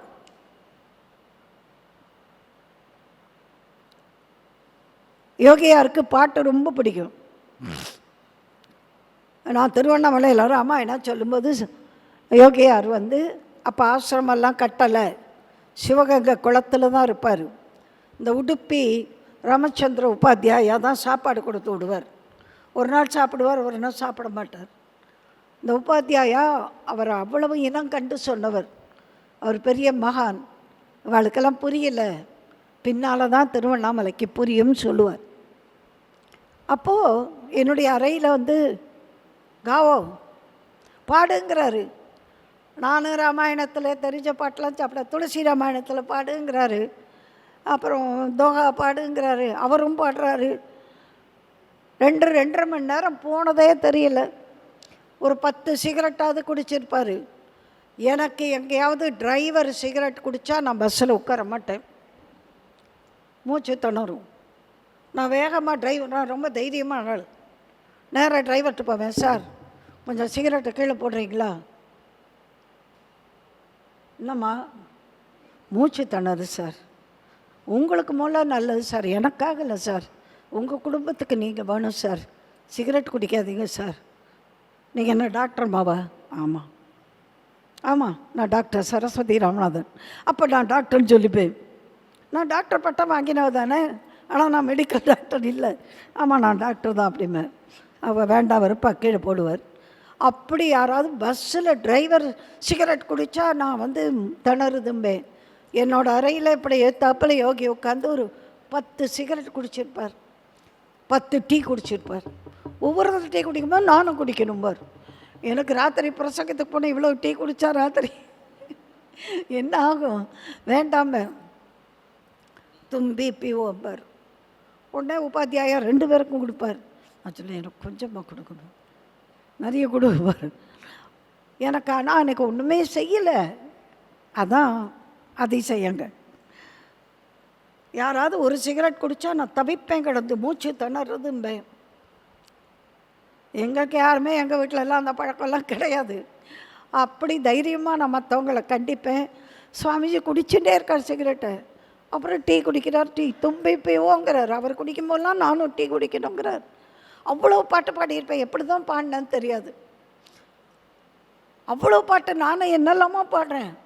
ராமாயணத்தில் சம்பூர்ண ராமாயணத்தில் வர பாடு ஜகம் புகழும் புண்ணிய கதை ராமனின் கதையே அப்படியே பாடுவேன் அப்போல்லாம். இப்போ வயசாச்சு, குரல் கொஞ்சம் சிரமம். ஆனால் முந்தி அப்படி இல்லை. எந்த பிச்சு எடுக்கும் தெரியுமா? தைரியமாக பாடுவேன். அப்படி உட்காந்து ரசித்து கேட்டார் சங்கீதம். ஆனால் பாண்டி நாட்டில் பாட்டு பாடப்படாது. ஏன்? நடனமும் இசையும் காமத்தை உண்டாக்கும். நம்ம சிவபெருமானே நடராஜ பெருமான் ஆடல் வல்லான்னு சொன்னோம். ஆடல் கூடாது, பாடல் கூடாது, சந்தன வாசனை கூடாது, பூ வாசனை கூடாது, ஊதுவத்தி ஏற்றப்படாது, விளக்கு ஏற்றப்படாது. அப்புறம் என்னம்மா பேர்? அது மத சண்டை அல்ல, பண்பாட்டு சண்டை. சாயங்காலம் விளக்கு ஏற்றப்படாது. விளக்கு வைக்க முன்னாடி தின்னுட்டு படுத்துடணும். உடைய இருட்டாக தானே இருக்கும் நாடு. இப்படி ஆயிடுத்தே பாண்டி நாடு. நாங்கள் என்ன செய்வோம்? யார் மன்னன்? மன்னன் பாண்டியன். சரி, ராணியார் தான் ரொம்ப பக்தியாக இருக்காங்க. அவங்க தான் உங்களை கூட்டின்னு வர சொன்னாங்க. யார் அம்மா? மங்கையரக்கரசின் பேர். அந்த அம்மா மட்டும் கோயிலுக்கு போவாங்க, கணவனுக்கு தெரியாமல் போவாங்க. அங்கே திருநீர் கொடுத்தா நெத்தியில் பூசினா புருஷங்காரன் கண்டு முட்டுன்னு பட்னி கிடப்பானோ. நெத்தியில் வேவது எட்டுண்டவாளை பார்த்தா கண்டு முட்டு தீட்டுன்னு போய் உட்காந்துருவானோ. அவன் பட்னி கிடக்கிறத பார்த்தோன்னா அங்கேருந்து ஒரு சமணம் வருவானோ. ஏன் மகாராஜா அம்மானா, டேய் நான் இன்னைக்கு கண்டு முட்டு அப்படிம்பானோ. உடனே அவன் என்ன பண்ணுவானா, ஐயோ நான் கேட்டு முட்டுன்னு அவன் போய் உட்காந்து. இதை கேட்டதுனால அவனுக்கு தீட்டான். புரியுதா? கண்டு முட்டு கேட்டு முட்டுன்னு பழமொழி சொல்கிறாங்கல்ல, அதான். இப்படி ஒரு நிலை பாண்டி நாட்டுக்கு வந்து விட்டது. நீங்கள் வர வேண்டும், ஞானப்பால் குடித்த குழந்தையே நீங்கள் வர வேண்டும். உடனே சம்பந்த பெருமானை பார்த்து நாவுக்கரசர், நாளும் கோளும் நன்றாக இல்லையே, சமணர்கள் வஞ்சனை நிறைய செய்வார்கள், எனக்கு எத்தனை தொல்லை கொடுத்தாங்க. நாவுக்கரசர் வரலாறுல பார்க்க போகிறோம். குழந்தை, நீங்கள் பச்சை குழந்தை. அதாவது டெல்லிக்கு ராஜாவாக இருந்தாலும் டெல்லிக்கு பிட்டை, ஊருக்கெல்லாம் ராஜாவாக இருந்தாலும் நமக்கு குழந்தை. பையன் பெரிய ஆஃபீஸராக இருப்பான். அம்மா காரி வாசல் வந்து பத்திரமா பார்த்து போயிட்டு வாட, அதான் அம்மா. பொண்ணு ஐஏஎஸ் கலெக்டர். அம்மா காரி வாசல் நின்று கொஞ்சம் சகுனம் பார்த்துட்டு போடி. அவள் ஊருக்கெல்லாம் சகுனம் பார்க்குற ஐஏஎஸ் ஆஃபீஸர். அவள் வாசல் இறங்கினா அம்மா காரி கொஞ்சம் சகுனம் பார்த்துட்டு, அம்மா அதெல்லாம் நான் பார்க்க முடியுமாம்மா? ஊருக்கெல்லாம் ஆப்ரேஷன் பண்ணுவான் புள்ள, பெரிய சர்ஜன். அவன் கையில் ஒரு சின்ன கட்டி வந்திருக்கும். அம்மா இருடா, நான் விளக்கெண்ண கொஞ்சம் 10 போடுறேன் டாம்பல். 10 வேண்டாம், 20 வேண்டாம், சும்மா இருமாம். டேய், உன் உடம்புல கத்தியெல்லாம் வைக்கப்படாதுடா, இந்த சின்ன கட்டி தாண்டா. நான் விளக்கெண்ணையும் மஞ்சளும் சுண்ணாமும் கலந்து அதை போட்டு கட்டி பழுக்க வச்சு. பையன் கேட்பானா, ஏம்மா ஊருக்கெல்லாம் ஆப்ரேஷன் பண்ணுற சர்ஜன்னா இதயத்தை அப்படியே தனியாக பேத்தெடுக்கிறவன் நீ என்னமோ இத்தினூண்டு கட்டிக்கு நீ 10 போடுறேங்கிற. அதான் அம்மா. தாய் தந்தைக்கு குழந்தை மேலே இருக்கிற அப்பர் சுவாமிக்கு பாசம். குழந்தை அந்த அவன் கையர் வஞ்சனை கோல் அவதி இல்லை, நாளும் கோளும் நன்றதாக இல்லையே, போக வேண்டாமே. சாமி நீங்களும் நானும் கும்பிடுறா ஆலவாய் அப்பன் இருக்கும்போது வேயொரு தோழி பங்கன் விடம் உண்ட கண்டன் மிக நல்ல வீணை தடவி மாசர திங்கள் கங்கை முடிமேல் அணிந்து என் உடம்பே புகுந்ததனால் ஞாயிறு திங்கள் செவ்வாய் புதன் வியாழன் வெள்ளி சனி பாம்பிரண்டும் உடனே ஆசரு நல்ல நல்ல அவை நல்ல நல்ல அடியார் அவர்க்கு மிகவே. ஞாயிறு திங்கள் செவ்வாய் புதன் வியாழன் வெள்ளி சனி பாம்பிரண்டும் உடனே ஆசரு நல்ல நல்ல அவை நல்ல நல்ல அடியாரவர்க்கு மிகவே. அப்பத்தான் நமக்கு கோளறு திருப்பதிகம் கிடைக்கிறது. சில பேர் கோளாறு பதிகம், அது கோளாறு பதிகம் இல்லை, கோள் அறு பதிகம். கோள்களுடைய கொடுமைகள் வினைகளை அறுக்கின்ற பதிகம். நான் போயிட்டு வரேன், ஆலவாய் அப்பன் துணைக்கு இருக்கார், நான் வரேன் அப்பரே. பத்திரமா போயிட்டு வாங்க, நல்லா போயிட்டு வாங்க. சிவா மதுரை எல்லைக்கு வருகிறார். சமணர்களுக்கு சரியா அல்ல சகுனம். சொப்பனம் என்னமோ மாதிரி வருது. அம்மா நல்லது வருவதற்கு முன்னாலும் கனவுகள் அறிகுறியாகும், கெட்டது வர்றதுக்கு முன்னாடியும் அறிகுறி வரும். எனக்கெல்லாம் நிறையவே கரெக்டாக சொல்லிடுவேன். இந்த மாதிரி நல்ல கனவு காலையில் உஷத் காலத்தில் கண்டேன், பலிக்கும். இது மாதிரி கொஞ்சம் சிக்கல் வரப்போகுது. சிலது சிம்பாலிக்காக வரும். ஒரு பெரிய கடல் மாதிரி இருக்கும், நம்ம அலையில் தத்தளிச்சு நிற்கிற ஏதோ பிரச்சனை வருதுன்னு அர்த்தம். சுவாமி இப்படி இருக்கே அப்படின்னு நினைக்கும் போது அடுத்த நாள் நமக்கு முன்னாடியே அந்த குரு நடந்து போவார். அதான் நமக்கு கிடைக்கும், சொல்யூஷன் கிடைக்கும். இந்த சின்ன சின்ன குறிப்புகளில் நமக்கு வாழ்க்கை தெரியும். நீங்கள் சொல்லுவீங்க தெரியுமில்ல, பாம்பு வந்ததுன்னா முருகனுக்கோ அம்பாளுக்கோ பிரார்த்தனை இருக்குது. நாய் உங்களை கடிக்க வர மாதிரி இருந்தால் பைரவருக்கு ஏதோ வேண்டுதல் இருக்குது. தீப்பிடிக்கிற மாதிரி சொப்பான கூட நல்லது வரப்போகிறது. ஆறாவது உங்களுக்கு புடவை கொடுக்குற மாதிரி சாப்பாடு கொடுக்குற மாதிரி தான் வியாதி வரப்போகிறது. இப்படி ஒவ்வொரு சொப்பனத்துக்கு ஏதோ ஒரு குறிப்பு இருக்கும். இந்த சமணர்களுக்கு சரியாக சொப்பனம் வரல.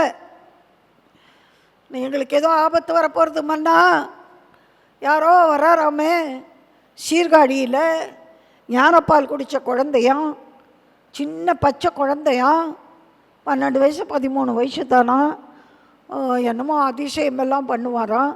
அவர் வரப்போகிறாராம் மதுரைக்கு, எங்களை என்னமான பண்ணிட்டு வரோம், பயமாக இருக்கு. அதெல்லாம் கவலைப்படாதீங்க ராஜா, நான் இருக்கேன் ராஜா.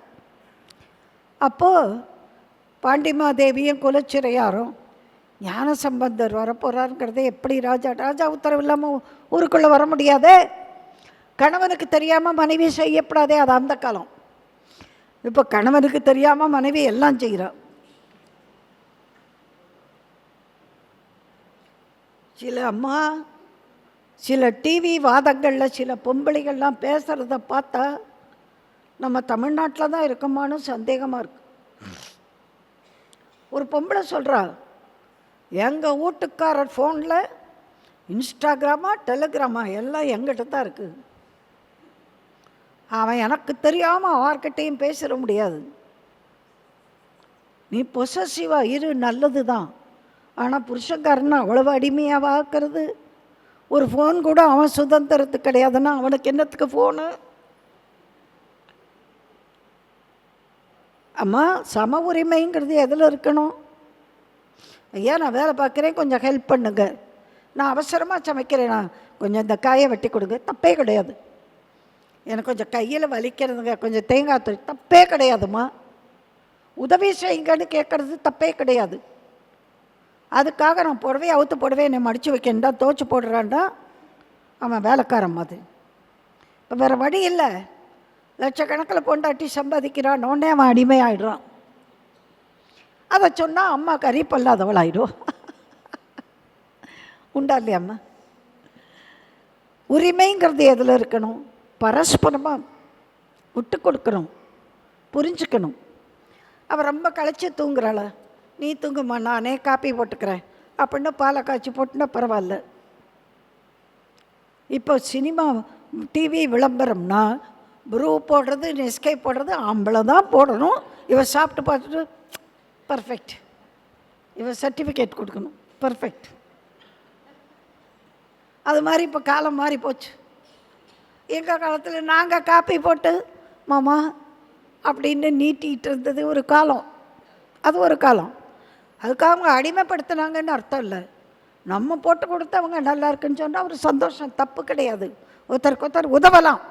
ஆனால் அவளை இவன் அடிமையாக்கி நினைப்பதோ இவள் அவனை அடிமையாக்க நினைப்பதோ சரியில்லை. ஆக இங்கே பாருங்கள், மனைவி கணவனுக்கு தெரியாமல் கோயிலுக்கு போக முடியாது, போனாலும் விபூதி பூசிக்க முடியாது. அதுக்காக என்ன பண்ணுவாளாம் தெரியுமா? அந்த காலத்தில் சந்தனம் பூசிக்குவாங்க, மார்பில் சந்தனம் பூசிக்குவாங்க, வாசனை. இப்போ மாதிரி பர்ஃப்யூம் எல்லாம் கிடையாதுல்ல, சந்தனம் தான் குளிர்ச்சி வாசனை.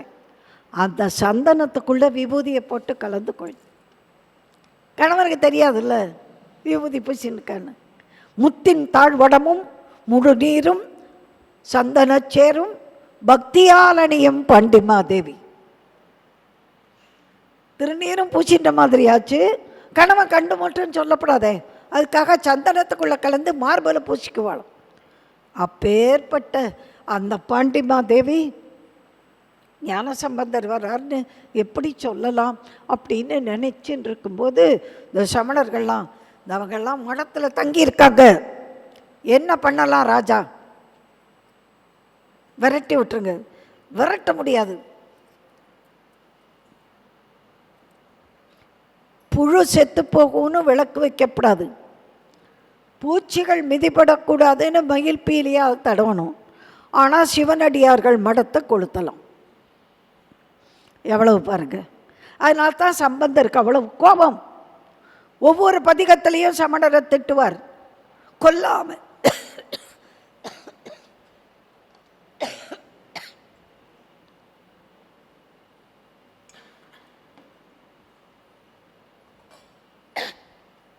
கொல்லாமை மறைந்தொழுகும் சமணது. அகிம்சைங்கிற பேரை வச்சுட்டு உயிரோட மனுஷாலை கொள்றாங்க. ஒரு வெடிகுண்டு வைக்கிறாங்க மதத்தின் பேரால், எவ்வளோ பேர் சாகுறாங்கம்மா. அந்த பக்கம் சும்மா போயிட்டு இருந்தால் நம்மளுக்கு தான் போகிறோம். எனக்கும் அவனுக்கும் சண்டை இல்லை. ஒரு பச்சை குழந்தை போயிட்டு இருக்கும், ஒரு பல்லு போல கிழவர் போவார். வெடிகுண்டுக்கு தெரியுமா இவன் நல்லவன் அவன் ஆகாதவன் அவனை மட்டும் அடின்னு சொல்ல தெரியுமா? அது மாதிரி தான் வன்முறைன்னு வந்தாச்சுன்னா அது யார் என்னார் என்று பார்க்கறது இல்லை. ஆக அந்த ஞானசம்பந்த பெருமான் சிவனடியார்களோடு வாழ்கிற மடத்துக்கு நெருப்பு வச்சான். சம்பந்தருக்கு தெரிஞ்சு போச்சு. செய்யனே திரு ஆலவாய் மேவிய ஐயனே அஞ்சேல் என்றருள் செய்யனை பொய்யராம் அம்மன்னர் கொழுவும் சுடர் பையவே சென்று பாண்டியர்க்கு ஆகவே. அஞ்சேல், இந்த இடத்துக்கு பேர் என்ன? இந்த இடத்துக்கு பேர் என்ன? அபயம். அபயம்னா என்ன? பயம்னா அச்சம். அபயம் அஞ்ச வேண்டாம். அஞ்சேல் அதான் அர்த்தம். பயப்படாதே நான் இருக்கேன், அதான் அபயம். சுவாமி அபயம் கொடுக்குறாருன்னு சொல்கிறோமே, என்ன அர்த்தம்? எதை பற்றி கவலைப்படாத, பிறப்பை பற்றி கவலைப்படாத, இறப்பை பற்றி கவலைப்படாத, நோயை பற்றி கவலைப்படாத, ஆசை நிறைவேறலன்னு கவலைப்படாத. அஞ்சேல் அஞ்சேல் அதான் அபயம். இந்த இடத்துக்குள்ளே வந்தாச்சுன்னா பிச்சைக்காரன் இருக்க எங்கிட்ட கொடுத்துரு கவலையெல்லாம். கவலைகளை உன்னிடத்தில் தந்தேன் கண்ணா, கருணையே அருள் செய்ய வருவாய் கண்ணா, கண்ணா கண்ணா கண்ணா கண்ணா. கண்ணதாசன் பாடினார் இல்லையா, கவலைகளை உன்னிடத்தில் தந்தேன். பாரதி சொன்னார் இல்லையா, என்னை கவலைகள் தின்னத்தகாதென்று நின்னை சரணடைந்தேன். உங்கள்கிட்ட சரண் அடைஞ்சிட்டேன். எனக்கென்ன மனக்கவலை என் தாய் கன்றோ, தினம் தினம் என் கவலை. எனக்கு என்ன கவலை? எங்கள் அம்மாட்ட விட்டுட்டேன் எல்லாத்தையும். அம்மா மடியில் இருக்கும்போது குழந்தை எவ்வளோ நிம்மதியாக தூங்கிறது. நம்ம அவங்ககிட்ட அடைக்கலமாயிட்டோம், அபயம். அதான் அஞ்சேல் செய்யனே திரு ஆலவாய் மேவிய ஐயனே, அஞ்சேல் என்று அருள் செய் என்னை. பொய்யராம மணர்கள் குழுவும் சுடர் பையவே சென்று பாண்டியர்க்காகவே. இந்த பாண்டி நாட்டிலையும் செட்டி நாட்டிலையும் பைய. நான் கொஞ்சம் வேகமாக நடந்தா பைய போங்க, வயசான காலம், விழுந்து வச்சிடாதீங்க, பைய போங்க, பைய நடங்க, கொஞ்சம் பைய பேசுங்க, வேக வேக வேகமாக பேசாதீங்க, எங்களுக்கு புரியணும்ல, கொஞ்சம் பைய பேசுங்க. இந்த பைய அப்படின்னா மெதுவான்னு அர்த்தம். இது செட்டி நாட்டிலையும் பாண்டி நாட்டிலையும் தான் பைய பைய. அப்போ பாண்டி நாட்டுக்கு வந்த உடனே ஞானசம்பந்த பெருமான் சொல்கிறார், பையவே சென்று இன்றைக்கு வைத்த நெருப்பு இந்த வெப்பம் மெதுவாக போய் பாண்டியனை பிடிக்கட்டும். ஏன் அப்படியே போய் பிடிச்சா பாண்டியன் பஸ்மம் ஆகிடும். பஸ்மம்னா என்ன? சாம்பல். பாண்டியன் இந்த இடத்துல ஒருபடி சாம்பல் ஆகிடும்ல. பைய போய் பிடிச்சிக்கோ. எதுக்கு தெரியுமா? பாண்டி மாதேவி தானே கூப்பிட்டுருக்காங்க. அந்த அம்மாவோட மாங்கல்யத்துக்கு ஆபத்து வரலாமா? பாண்டியனுக்கு என்னமா ஆச்சுன்னா பாண்டி மாதேவி வேண்டாம், ராணியோட மாங்கல்யம் காப்பாற்றப்படணும். அடுத்தது குலச்சிறையார் மந்திரி, ராஜா மேலே ரொம்ப அன்புள்ளவர். ராஜாவுக்கு ஒன்றுன்னா அவர் தாங்க மாட்டார், அவருக்கும் அன்பை காப்பாற்றணும். மன்னன் தப்பு பண்ணியிருக்கான், நெருப்பு வைங்கடா விரட்டுங்கடான்னு. அப்போ தண்டனை கொடுக்கணும். ஆனால் அது சாவாக இருக்கக்கூடாது, அவன் திருந்தி வரணும். அதுதான் நம்ம மதம். யாரையுமே கொன்று சமயத்தை காப்பாற்றுன்னு சொல்லவே இல்லை. நல்லா கவனிச்சுக்கணும். உன் மதத்தை கொண்டு நிறுவத்திற்காக சண்டை போட்டு சாகடிக்கலாம்னு நபிகள் நாயகம் சொல்லியிருக்கார். அதனால தான் நிறைய இடத்துல சண்டைகள் மதத்துக்காக. தைரியமாக சொல்கிறோம். சிலுவை போர் என்று கிறிஸ்டியானிட்டியை வளர்க்குறதுக்காக சண்டை வந்திருக்கு. ஆனால் ஹிந்து மதத்தை சேர்ந்தவன் யாரையும் மதத்தை மாற்றுவதற்காக சண்டை போட்டு சாகடித்து போர் மூட்டி வெடிகுண்டு போட்டு எந்த தப்பும் பண்ணதில்லை. அவன் எந்த சாமியை கும்பிடு, அங்கே சுவாமி எங்கள் சாமியை வருவார். சர்வதேவ நமஸ்காரகா ஸ்ரீ கேசவம் பிரதி கச்சதி, அப்படி தானே சொல்லி. நீ எந்த சாமியை வேணாலும் கும்பிடு, எங்கள் நாராயணன் இருப்பார். யாதொரு தெய்வம் கண்டீர் அத்தெய்வமாகி அங்கே மாதொரு பாகனார் வருவார். நீ எந்த கோயிலில் போய் கும்பிடு, அங்கே எங்கள் சிவன் வந்து உட்கார்ந்து இருப்பார்னு சொல்கிறது நம்மோட சமயம். எங்கேயாவது நம்ம போய் மதத்தை மாற்றுறதுக்கு நம்ம சண்டை போட்டிருக்கோமா? எந்த நாட்டிலையாவது போய் வெடிகுண்டு போட்டிருக்கோமா? எந்த நாட்டிலையாவது போய் கொத்து கொத்தா சாகடிச்சிருக்கோமா? அதுதான் ஹிந்து தர்மத்தோட பெருமை. அது ஹிந்து மதம் அல்ல, சனாதன தர்மம். தர்மம், அதுக்கு பேரே தர்மம். தைரியமாக சொல்லு. நம்ம யாரையும் மதம் மாறுன்றதுக்காக சாகடிக்கலை, கொல்லலை, குடும்பங்களை அழிக்கலை.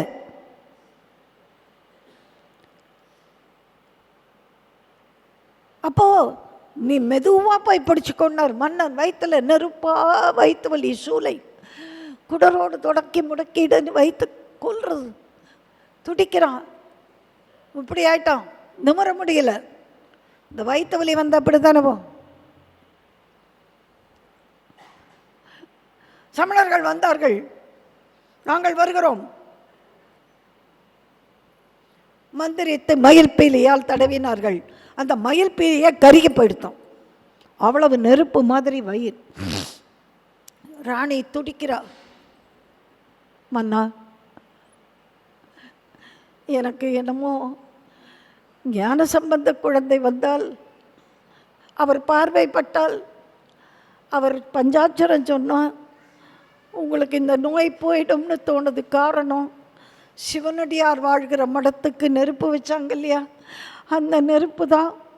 நீங்கள் தானே உத்தரவு கொடுத்தீங்க, மன்னன் மேலே தானே தப்பு, அதனால தான் உங்களுக்கு வயிற்றில் இப்படி நெருப்பாக வந்திருக்குன்னு நினைக்கிறேன். ஞான சம்பந்த குழந்தை வந்தால், ஞான சம்பந்தர்னு பேரை கேட்ட உடனே கொஞ்சம் வெப்பம் குறைஞ்சுதான். அடியார்களுடைய நாமத்துக்கு அத்தனை சக்தி உண்டு. அதனால்தான் பகவான் நாமத்தை சொல்லு, நாமத்தை சொல்லு, நாமத்தை சொல்லு. அம்மா, ஒரு இல்லத்தில் சுந்தரகாண்டம் படித்து ஒரு குழந்தை பிறந்தது. அந்த அந்த அவளுக்கு குழந்தை பெறுகிற சக்தி கர்ப்பப்பைக்கு இல்லைன்னு அமெரிக்கா வரைக்கும் சொல்லிட்டாங்க. நான் அதை சவாலாக எடுத்துட்டேன். சுந்தரகாண்ட பாராயணம் பண்ணுவோம், அமெரிக்காவாவது ஆப்பிரிக்காவாவது டாக்டராவது நிச்சயமாக குழந்தை பிறக்கும். ஜாதகப்படி பையனே பிறக்கும். சுந்தரகாண்ட பாராயணம் பண்ணி அந்த பொண்ணுக்கு பையன் பிறந்துட்டான். அந்த பையன் 3.5 வயசு தான் இருது, எல்கேஜி தான் போகிறான். அவன் பார்க்கறது ராமாயணம் தான் பார்க்குறான். டிவியில் கண்ணா பின்னா சீரியல்லாம் பார்க்கறது இல்லை. அந்த குழந்தை பாருங்க, சுந்தரகாண்டம் படித்து பிறந்த குழந்தை ராமாயணம் தான் பார்க்குறான். அந்த குழந்தை எங்கிட்ட வந்து கேட்குறான், பாட்டி ஒரு டவுட்டு. எல்கேஜி படிக்குது இல்லை, ஒரு டவுட். என்ன டவுட்? காடு தானே ராமர். அவளுக்கு அப்படி தானே, காடு தானே ராமர். ஆமாம், காட் ராமர் லங்கைக்கு போனார்ல. ஆமாம் ஆமாம். அப்போது அந்த மங்கீஸ் எல்லாம், ஆமாம் குரங்குகள் தான். அந்த அந்த இந்த அந்த அந்த அந்த ஆமாம் பாலம் கட்டினாங்க, பிரிட்ஜு கட்டினாங்க. ஹனுமான், ஹனுமான் மங்கி தானே? ஆமாம். அதுக்கு ஃப்ளூயண்ட்டாக வரல. காடு ராமா வந்து பாலங்கட்டி தான் போனார். மங்கி ஹனுமார் எப்படி போனார்? அப்போ தான் நான் சொன்னேன், ராமரை விட ராம நாமத்துக்கு சக்தி ஜாஸ்தி. அதனால் ஆஞ்சநேயர் நாமத்தை சொல்லியே தாண்டிட்டார். அந்த குழந்தை அதுக்கு பாருங்க, 3.5 வயசு குழந்தை இதெல்லாம் விட்டுட்டு எப்படி கேள்வி கேட்கறது? காட் ராமா, அதுக்கு என்ன, அதுக்கு பாதி இங்கிலீஷு. காட் ராமா, அதுக்கு சட்டுன்னு பிரிட்ஜுன்னு சொல்ல தெரில, பாலம்னு. ஆமாம் பாலம் கட்டி தான் போனார். ஹனுமார் மங்கி தானே, மங்கி தானே, மங்கி வந்து காடை விட குறைச்சி தானே. ஆமாம், அவர் எப்படி தாவி போனார். ஆமாம், ராம நாமத்துக்கு அத்தனை பெருமை. அந்த குழந்தை ஒன்று, அப்போ நானுமே ராம் ராம் சொல்லிட்டா நானும் தாவலாம்ல, நானும் ராம் ராம் சொல்லலாம்ல. அதான் நாமத்துக்கு அத்தனை மகிமை உண்டம்மா. அதனால தான் ஹரே ராம ஹரே ராமா ஹரே கிருஷ்ணா சொல்லிகிட்டே இருக்கோம். நாமத்துக்கு அத்தனை பெருமை உண்டு. நாம ராமம், அது ராமநாமமோ சிவநாமமோ நாராயண மந்திரமோ முருகா, ஏதோ ஒரு நாமம் ஒன்றை பிடிச்சிக்கணும். மொழிக்கு துணை முருகா எனும் நாமங்கள், ஏதாவது ஒரு நாமம். ஒரே ஒரு எழுத்தை சாஞ்சோம், ஓம். 2 எழுத்து சொல்லுமா ராமா, 3 எழுத்து சொல்லுமா முருகா, 4 எழுத்து சொல்லுமா நாராயணா, 5 எழுத்து சொல்லுமா நமசிவாயா, 6 எழுத்து சொல்லணுமா சரவண பவா அல்லது குமாராய நம்ம, ஏதோ ஒன்று சொல்லுங்களேன். ரொம்ப ஈஸியாக சொல்லாமே. ராமநாமம் சிவநாமம், சிவ சிவ சிவ சிவன் சொன்னால் போதுமே. திருமூலர் சொல்லுவார், சிவசிவ என்கிறர் தீவினையாளர், சிவசிவ என்றிட தீவினை மாளும், சிவசிவ என்றிட தேவரும் ஆவர், சிவசிவ என்ன சிவகதி தானே. சிவசிவான்னு சொன்னால் போதும், ராமராமான்னு சொன்னால் போதும், ஏதோ ஒரு நாமம். ஞான சம்பந்தர்னு கேட்ட உடனேயே இவருக்கு வெப்பம் குறைஞ்சுதான். வர சொல், எத்த தின்னா பித்தம் தெரியும். இந்த உயிருக்குன்னு ஒரு ஆபத்து வரும்போது எல்லா பயிலும் கடவுளை கும்பிடுவோம், எல்லா பயிலும் கடவுளை கும்பிடுவோம். உயிர் போயிடுங்கிற பயம் வரும்போது சாமி கும்பிடுவானா மாட்டானா? அது உளவியல். எவனும் சொல்லுவாம்மா, நான் ரெடி சார், நான் எவனெல்லாம் பற்றி கவலைப்பட மாட்டேன் சார் அப்படிம்மா. கொஞ்சம் இங்கே வலிக்கட்டும் டாக்டர், இவங்க வலிக்குது, பார்த்துருங்களே, நல்ல மருந்தாக எழுதி கொடுங்க, எவ்வளவு செலவானாலும் பரவாயில்ல. அப்போ மட்டும் இறங்கிடும் சுதி. அது வரைக்கும் சாமி கிடையாது, பூதம் கிடையாதும்மா. அப்புறம் இந்த கோயிலுக்கு போனால் நல்லதுன்னா இவன் போகட்டாலும் யாரையாவது அனுப்பிச்சு. அதான் உலகம். உயிர் மீது அச்சம் வராதவன் கிடையாது. அதை ஞானிகள் தான் துச்சமாக மதித்து ஜீவசமாதி அடைந்தார்கள். எத்தனை ஞானிகள்! நான் இந்த நிமிஷம் இறைவன்கிட்ட சேர போகிறேன், ராகவேந்திரர் சொல்லலையா, பாபா சொல்லலையா, நான் இந்த நிமிஷம் போகிறேன் பகவான்கிட்ட. அவள் தைரியமாக சொன்னான். அவள் அதுக்கு தயாராக இருந்தா, நம்ம தயாராக இல்லையே. நம்ம சொல்லுவோம் தைரியமாக, போதும் சார், நல்லா வாழ்ந்தாச்சு சார், ரெடி சார், கடமையெல்லாம் முடிச்சாச்சு சார் அப்படின்னு தான் சொல்லுவேன் நானே. கொஞ்சம் அப்படி எங்கே வலிக்கட்டும் டாக்டர், பல்ஸ் பார்க்க சொல்கிறோமா இல்லையா? எத்தனை செலவானாலும் பரவாயில்ல டாக்டர், எப்படியாவது இன்னும் காப்பாற்றிடும் சொல்லுவோமா மாட்டோமா? அதான் மன்னனுக்கு ஒரு லேசா ஒரு சொல்லு, ஒரு சொல்லு, சம்பந்தர் ஒரு சொல்லு. ஞான சம்பந்தர் பார்க்கிறார், ஆலவாய் கோவில் 4 மாட கூடல், மங்கையர்க்கரசி வளவர் கோன் பாவை வரிவளை கை மடம்பானி பங்கைய செல்வி பாண்டிமாதேவி பணி செய்து நாள் தோறும் பரவ பொங்கழல் ஒருவன் பூதநாயகன் நாள் வேதமும் பொருள்களும் அருளி அங்கையற்கண்ணி தன்னோடும் அமர்ந்த ஆலவாய் ஆவதும் இதுவே. இது அல்லவா மதுரை, இதல்லவா கூடல், இதல்லவா கடம்பவனம், இதல்லவா ஆலவாய், இதல்லவா மீனாட்சி பட்டணம், இதல்லவா கன்னி நாடு, இதல்லவா மாக விமானம், இதல்லவா அங்கையர்கண்ணியோடு ஆலவாயப்பன் அமர்ந்திருக்கிற கோவில். எதனால் இருக்கிறது? மங்கையர்க்கரசியும் குலச்சிறையாரும் கும்பிட்டதனால் தான் சாமி இங்கே இருக்கார். அம்மா குழந்தையும் தெய்வமும் கொண்டாடும் இடத்துல. நம்ம ரயிலில் போயின்னு இருப்போம், எதிர் சீட்டில் உட்காந்துருக்கிற ஒரு குழந்தை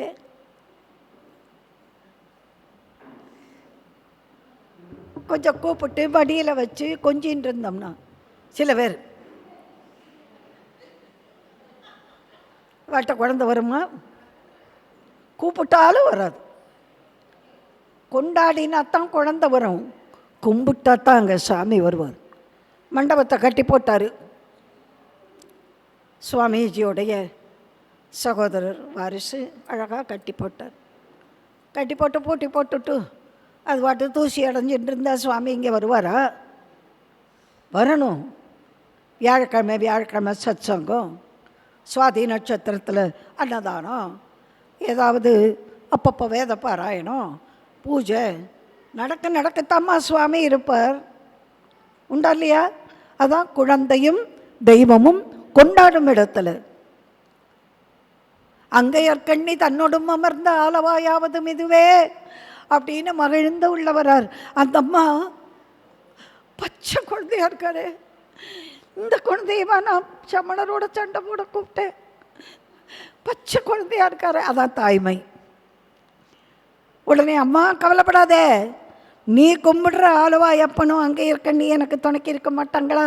மானி நேர் விழி மாதராய் வழுதிக்கு மா பெரும் தேவி கேள், பால் நல்வாய் சிறு பாலன் இங்கிவன் என்று நீ பரிவைதிடேல், ஆனை மாமலை ஆதியாய இடங்களில் பல அல்லல் சேர், ஈனர்கட்கு எளியேன் அலேன் திரு ஆலவாய் அரண் நிற்கவே.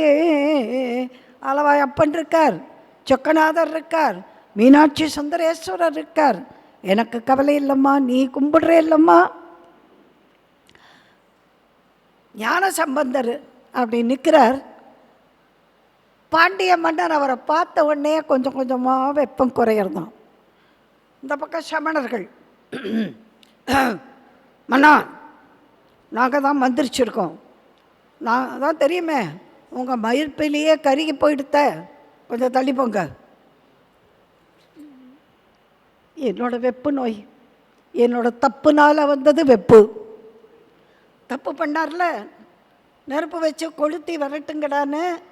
அப்போது தப்பு பண்ணது மன்னன் தானே, தப்பினால் வந்த வெப்பு, இதை எப்படியாவது நீக்க வேண்டியது உங்கள் பொறுப்பு அப்படின்னார். உடனே என்ன பண்ணார்? விபூதி எடுத்தார். அடுத்த பதிகம் கிடைக்கிது பாருங்க நமக்கு.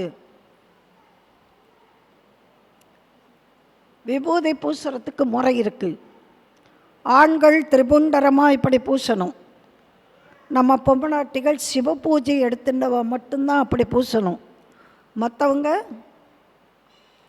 மேலே இட்டுக்கணும். சில பேர் ஸ்டைலாக கீழே வச்சுக்குவ. நம்ம திலகத்துக்கு மேலே தான் விபூதி. அதை இடும்போது சிவா அப்படி சொல்லிட்டு இடணும். அப்புறம் சில பேர் ஃபூ, இப்போ விபூதி எட்டுவிட்டு ஃபூ ஃபூனை எச்சல் வேறு துப்பிக்கிறான். அதில் இன்னும் சில பேர் அது கண்ணில் ஃபூ. இதெல்லாம் இந்த டிவி சினிமா எல்லாம் பண்ணுற அக்கிரமம். அப்புறம் ஆரத்தி எடுத்துவிட்டு இடது கையால் போட்டு, நம்மள இடது கையாலெல்லாம் வைக்கப்படாது. வடக்கே தான் இந்த இடது கை பழக்கம். வடக்கே ராமனா நடிக்கிறவரை இடது கையால் சாப்பிடுவார். நம்ம ராமர் அப்படி சாப்பிட்டாரா தெரியாது. நமக்கு வலது கை தான் ஆஸ்பிஷஸ். நம்ம இடது கையால் தொடக்கூடாது.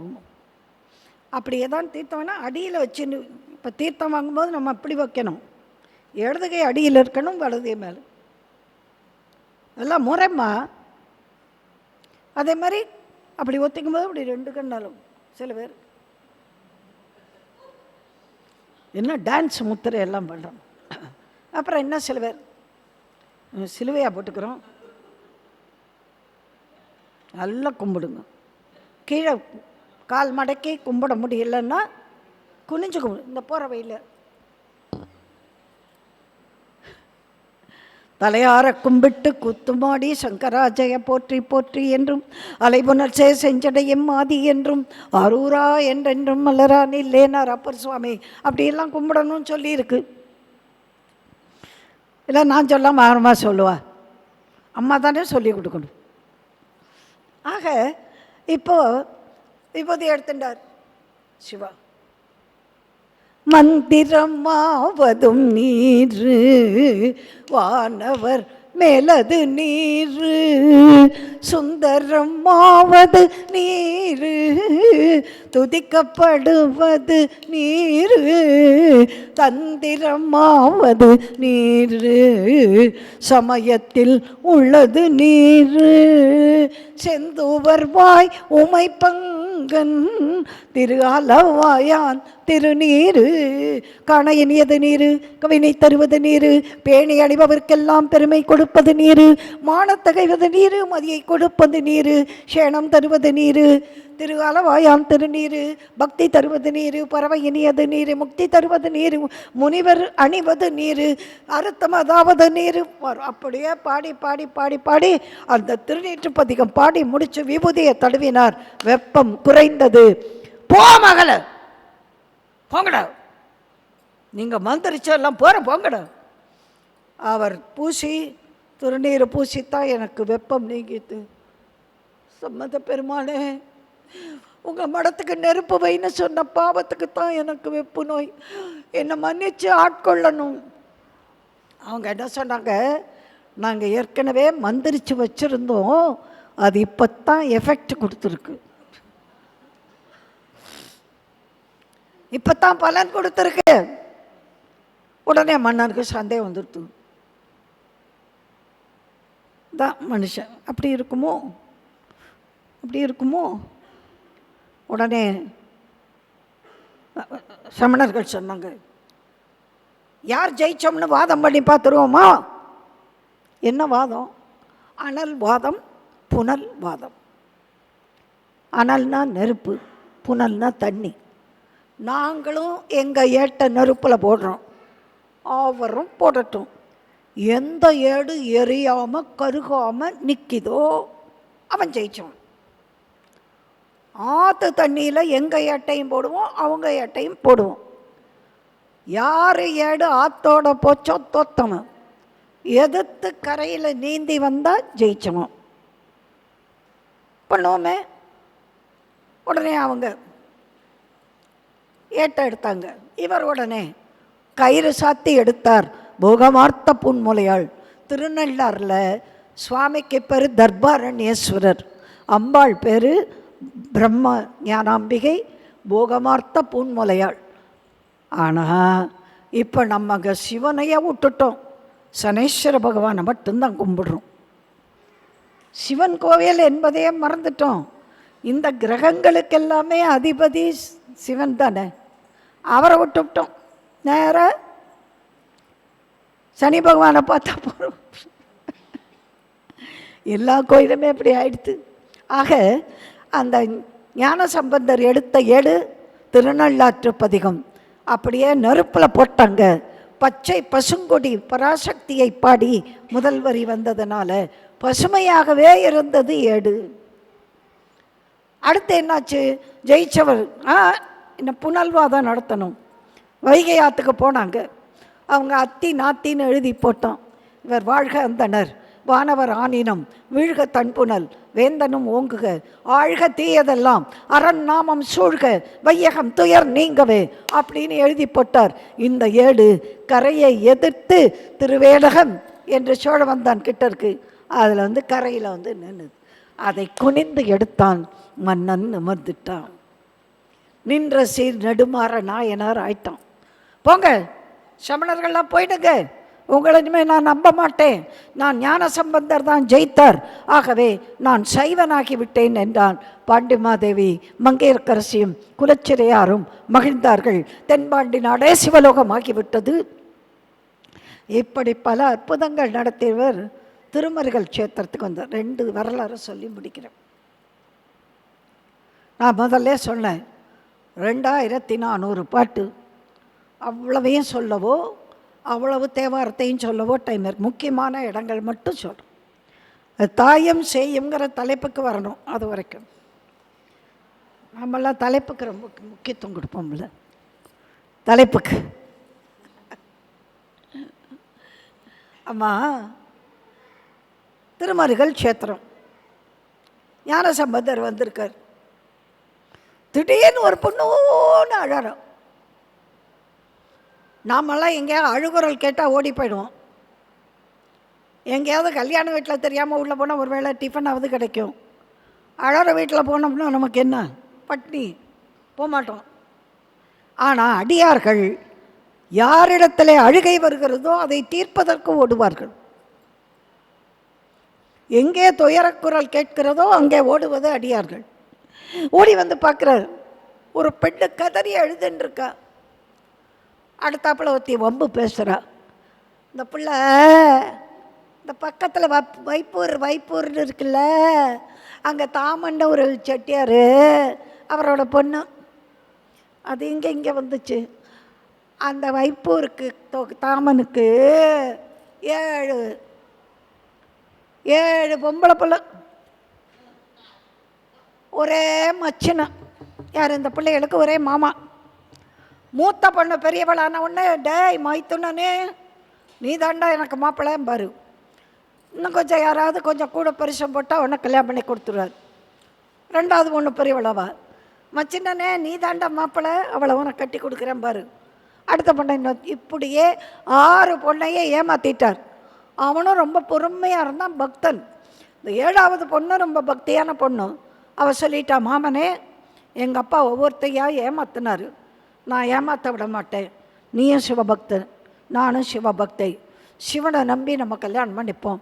அப்பா என்னையும் யாராவது பணம் பரிசம் கூட கொடுத்தா கல்யாணம் பண்ணி கொடுத்துருவார். நான் உங்களை நம்பி கல்யாணம் பண்ணிக்கிறேன், வாங்க. பக்கத்தில் தான் திருமருகல் க்ஷேத்திரம்னு 2 பேரும் வந்தாங்க. ஆனால் அந்த காலத்தில் திருமணத்துக்கு முன்பு ஆணும் பெண்ணும் ஒன்றாக தங்க மாட்டார்கள். இன்னைக்கு அந்த அனாச்சாரம் எல்லாம் வந்ததுனால தான் எங்கே பார்த்தாலும் அவன் அன்புணர்ச்சி செய்தான், கற்பழிச்சான், கல்யாணத்துக்கு முன்னாடி கர்ப்பமாயிட்டான், நல்லா வர. என்ன அசிங்கங்கள்! நீ உன்னை காத்துக்கொண்டு போகாமல் இருந்திருந்தால் சிறை காக்கும் காப்பு எவன் செய்யும்? மகளிர் நிறை காக்கும் காப்பே தலை. ஒரு பெண்ணுக்கு அவளை காப்பாற்றிக்கிறதுக்கு பகவான் கொடுத்துருக்கார் சக்தியை. இவங்க பண்ணுறதெல்லாம் பண்ணிவிட்டா ஆம்பளை தப்பு பண்ணான்னு சொல்கிறது என்னம்மா நியாயம்? அந்த பொண்ணு ஆணோட தங்க மாட்டாங்க அந்த காலத்தில். இப்போ கல்யாணத்துக்கு முன்னாடி எங்கெங்கெல்லாம் போய் தங்குறாங்க. நாகரிகங்கிற பேரால் நம்ம கலாச்சாரம் பூரா போச்சு. அன்றைக்கி கண்ணதாச பாண்டக்கு எல்லாரும் கத்துனாங்க, ஊரு கெட்டு போனதுக்கு 3 மார்க்கெட்டு அடையாளம், நாடு கெட்டு போனதுக்கு மெட்ராஸ் நாகரிகம் அடையாளம். தைரியமாக தான் சொல்கிறார், நானும் சொல்கிறேன். கண்டம் பின்னாடி நீ உட்காந்து போகிற, தப்புன்னு நான் சொல்லலை. அதை ஏன் நீ மறைச்சிக்கிற? துப்பட்டா எடுத்து இது வரைக்கும் மூடிண்டு, இப்போ நீ யாரும் தெரியக்கூடாது, அப்போ நீ தப்பு பண்ணுறேன்னு தானே அர்த்தம். நீ பண்ணுறதெல்லாம் தப்பு பண்ணிட்டா, அவன் கெடுத்துட்டான், எனக்கு கர்ப்பமாக்கிட்டான். உன்னறியாமல் அவன் கர்ப்பமாக்க முடியுமா?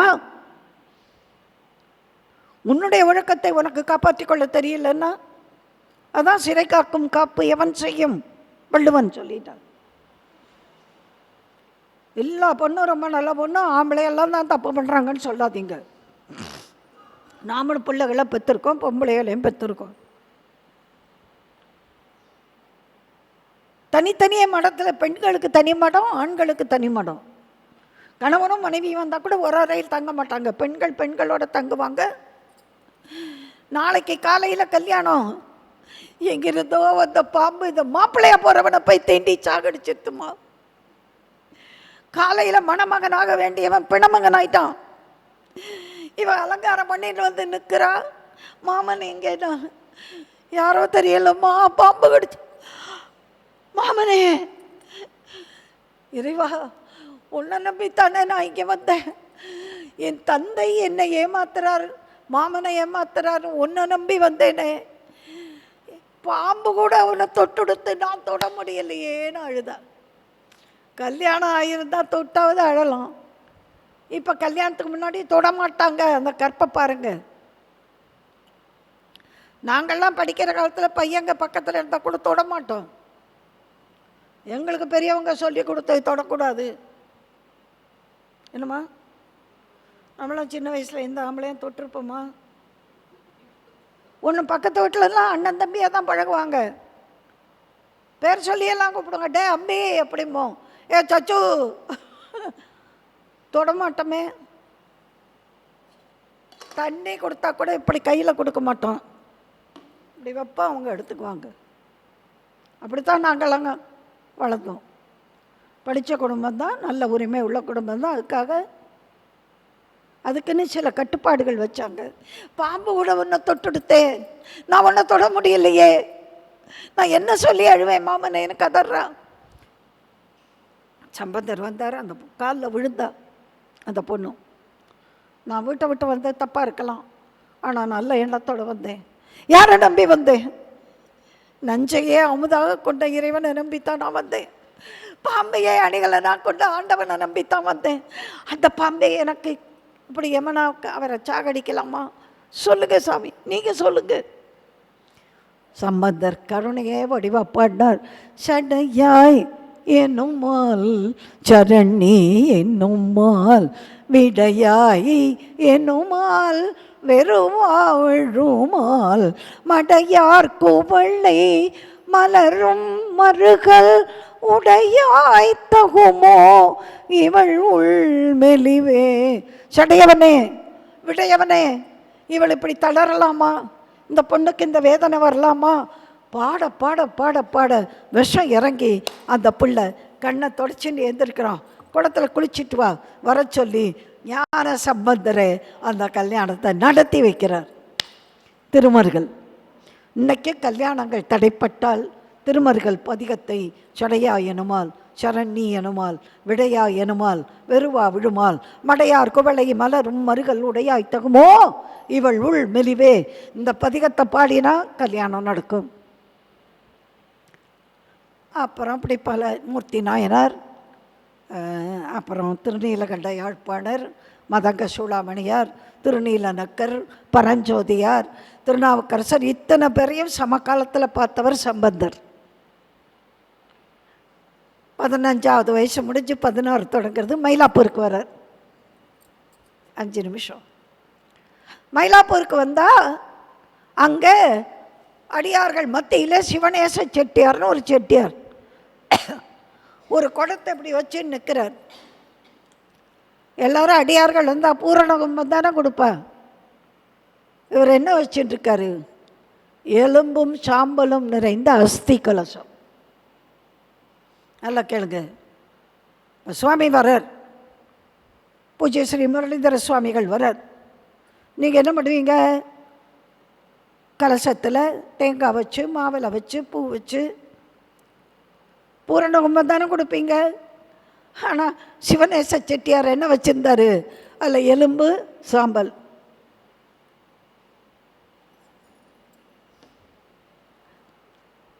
சம்பந்த பெருமானே காலில் விழுந்தார்.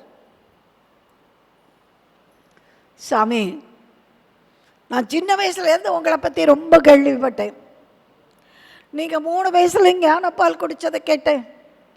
அப்பர் சுவாமியே உங்கள் காலில் விழுந்தது, உங்கள் பல்லக்கை பாதம் சுமந்து, சீர்பாதம் சுமந்தது, திருமறைக்காட்டிலே மறைக்கவும் அடைக்கவும் திறக்கவும் 2 பேரும் பாடினது, மதுரையில் சமண இருளை நீக்கி சைவத்தை நிலைநாட்டியது எல்லாம் கேள்விப்பட்டேன் சாமி. எனக்கு ஒரே பொண்ணு, அந்த பொண்ணை வளர்த்தேன் சாமி. உங்களுக்கு கல்யாணம் பண்ணி கொடுக்கணும்னு வளர்த்தேன் சாமி. பூம்பாவைன்னு பேர் வச்சேன் சாமி.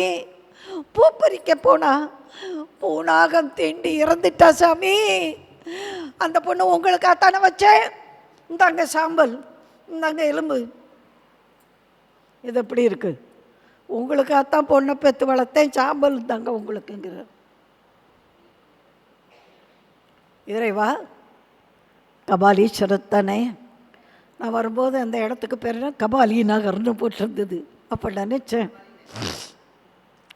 நான் ரொம்ப கீனாக வழியெல்லாம் பார்த்துட்டு வருவேன். அப்போ நினச்சேன், இன்றைக்கி அதில் தான் நிறைவு செய்ய போகிறோம் பேச்சை.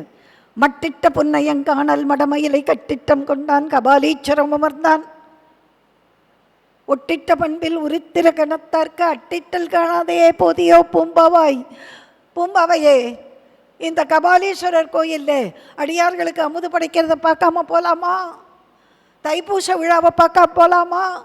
மாசிமக நீராடலை பார்க்காம போகலாமா? அப்படியெல்லாம் கேட்டுட்டு, மண்ணினில் பிறந்தார் பெரும் பயனாவது அண்ணலார் அடியார் தரை அமுது செய்வித்தல். பக்தர்களுக்கு அன்னம் பாலிப்பது மிகப்பெரிய புண்ணியம். அடியார்களுடைய விழாக்களை கொண்டாடுவது, ஜென்மதினம், அவருடைய குரு பூஜை தினம், இதையெல்லாம் கொண்டாடுவது, இதெல்லாம் தான் நாம் பிறவி எடுத்ததன் பயன் என்பது சத்தியமாயிருந்தால், பூம்பாவையை நீ எழுந்து வா. அந்த பானை உடஞ்சி ஒரு அழகான பொண்ணாக வந்து நிற்கிறான். பூம்பாவையேன்னு பேர் சொல்லி கூப்பிட்டார், வந்துட்டா. அழகே வடிவாக நிற்கிறா. அவளுக்கு 12 வயசு இருக்கு, இப்போ வந்துட்டா. இவருக்கு 15 பொண்ணு 16 தொடங்குது. அந்த காலத்தில் பொண்ணுக்கு 12, மாப்பிள்ளைக்கு 16 கல்யாணம். இப்போல்லாம் சொன்னால் பையங்க பெருமூச்சு விடுவோம். அப்படியே நிற்கிறா. உடனே சிவநேச செட்டியார், சாமி உங்களுக்காகத்தான் இந்த பொண்ணை. அவர் செட்டியார், இவர் கவுண்டினிய கோத்திரத்து பிராமணர். அது வித்தியாசம் இல்லைங்கிறத பாருங்க. உங்களுக்காக சாமி இந்த பொண்ணை வச்சா ஏற்றுங்கன்னார். ஞானசம்பந்தர் இப்படி பார்த்துட்டு சொன்னார், என்னால் உயிர் கொடுக்கப்பட்டவள் எனக்கு மகள். நம்மால் ஒரு ஜீவன் உருவாக்கப்பட்டால் அது நமக்கு மகள் மாதிரி. என்கிட்ட குழந்தைகள் படிக்க வர, அது பொம்பளை பிள்ளையாக இருந்தால் பொண்ணுங்கிறேன், ஆம்பளை பையங்க படிக்க வந்தால் பிள்ளைங்கிறேன், இன்னும் ரொம்ப வயசு கழித்து அதுக்கு வந்தால் பேரங்கிறேன் பேத்திங்கிறேன். அதுதானே முறை. நானே அந்த பையனை லவ் பண்ணுறேன்னா என்னமா இருக்கும்? இதெல்லாம் இப்போ கன்றாவியெல்லாம் நடக்கிறதேம்மா. இதான் களி முத்தி போச்சுன்னு அர்த்தம். ஞானசம்பந்தர் சொல்கிறார், என்னால் உயிர் கொடுக்கப்பட்டவள் எனக்கு மகள். ஆகவே சிவநேச செட்டியாரே, நான் அவளை மடக்க முடியாது, என்னால் உயிர் கொடுக்கப்பட்டவள். உடனே அப்படியே கன்னிமாடத்துக்கு அனுப்பிச்சிட்டார். அவள் தவத்தை செய்து சிவத்தை சேர்ந்தாள். தவத்தை செய்து சிவத்தை சேர்ந்தாள். ஆனால் இந்த இடத்துல சேக்கிழார் தெரியுமா சொன்னார், பிரம்மாவை விட ஞானசம்பந்தர் பெரியவர். ஏன்னார், பிரம்மா தானே படைத்தாராம் திலோத்தமையை. திலம்னா எள்ளு, உத்தமம்னா மிகச்சிறப்பு. ஒவ்வொன்றுலேயும் மிகச்சிறப்பை எள்ளளவு எள்ளளவு எடுத்து திலோத்தமையை படைச்சாராம். அவளோட அழகை பார்த்த உடனே பிரம்மாவுக்கே ஆசை வந்துட்டோம், படைத்தவனுக்கே ஆசை வந்துட்டோம். ஆனால் தன்னால் உயிர் கொடுக்கப்பட்ட பொன் எனக்கு பெண்ணுக்கு சமம்னு 16 வயசு புண்ணிய கன்று ஞான குழந்தை சொன்னார்னா பிரம்மாவை விட இவர் தானே பெரியவர். இத்தனை அற்புதங்களும் நடத்தினவருக்கு 16வது வயசு நம்பாண்டார் நம்பியினுடைய திருமகளை மனம் பேசினார்கள். வைகாசி மூலம் அந்த அந்த அற்புதமான திருக்கல்யாணத்துக்கு அத்தனை பேரும் வந்திருக்கா. மூர்த்தி நாயனார், வாயிலா நாயனார், முருக நாயனார், திருநீலகண்ட யாழ்ப்பாணர், மதங்க சூளாமணியார், இப்படி அத்தனை பேரும் வந்து நிற்கிறா. அவள் கையை பற்றி கொண்டு அக்னியை வலம் வரும்பொழுது நிறைவான பதிகம், காதலாக்கி கசிந்து கண்ணீர் மல்கி ஓதுவார் தம்மை நன்னெறிக்கு உய்ப்பது வேதம் நான்கினும் மெய்ப்பொருளாவது நாதன் நாமம் நமச்சிவாயவே. நாதன் நாமம் நமச்சிவாயவே, நாதன் நாமம் நமச்சிவாயவே அப்படின்னார். ஜோதியிலே அவர் மனைவி திருமணத்துக்கு வந்த அத்தனை பேரும் ஜோதியிலே கலந்தார்கள். வைகாசி மூலம் ஞானசம்பந்த பெருமான் ஜோதியிலே கலந்தார். ஞானசம்பந்த பெருமானை மண்ணில் வளர் மதி கொழுந்துன்னார் சேக்கிழார். பூமிக்கு வந்த சந்திரன்னார். சந்திரன்ல அமாவாசை இன்னைக்கு தெரியுமா? முதல் பிறை தெரியுமா? 2வது நாள் எந்த பிறையை கும்பிடுவோம்? 3வது பிறை. ஞானசம்பந்தருக்கு முதல் வருஷம் 2வது வருஷம் யாரு என்ன தெரியாது. 3வது வயசு ஞானப்பால் குடித்து தோடுடைய செவியன் என்று பாடிய உலகறிந்த உவமையிலா கலைஞானம் உணர்வறிய மெய்ஞானம் பெற்று சிவஞான சம்பந்தரான வயசு 3. சந்திரனுக்கு 16 கலைகள். அது மாதிரி ஞான சம்பந்தருக்கு 16வது வயதில் பரிபூரணம். ஆகவே மண்ணுக்கு வந்த சந்திரனாக ஞான சம்பந்த பெருமான் பூமியிலே அந்த 16 வயது 3லிருந்து 16க்குள்ளே அத்தனை தலங்கள், அத்தனை பதிகங்கள், அத்தனை அற்புதங்கள் இத்தனையும் செய்தார். இப்போ ஒரே ஒரு கேள்வி கேட்டார், ஞான சம்பந்தா உனக்கு 3 அம்மா. கற்பனை களஞ்சியம் சிவபிரகாசர், உனக்கு 3 அம்மா. எப்படிங்க? பெத்த அம்மா பகவதி, அந்த அம்மா பால் கொடுக்காம விட்டுட்டான். ஏன்? அந்த அம்மா பால் கொடுக்காம பசிச்சா தானே இந்த குழந்தை அம்மே அப்பான்னு அழும், பார்வதியோட ஞானப்பால் கிடைக்கும். ஆக 2வது அம்மா யாரு? ஞானப்பால் குடித்த பார்வதி. அந்த பார்வதியுடைய ஞானப்பாலை குடித்ததுனால தான் இவர் சிவஞான சம்பந்தரானார். ஆனால் யார் மிகச்சிறந்த அம்மா தெரியுமா? பெத்த அம்மா பால் கொடுக்கல, பராசக்தி அப்பா சிவன் சொல்லித்தான் பால் கொடுத்தார்.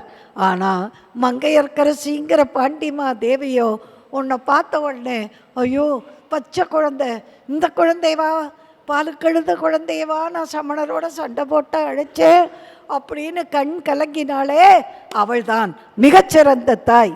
ஆக இலைமலிந்த பொய்கை இடத்தழுதல் கண்டு முளை சுரந்த அன்னையோ முன்னின் நிலை விளம்ப கொங்கை சுரந்த அருள் கோமகளோ எங்குயர்ந்தார் யார் சொல் சம்பந்தா எனக்கு.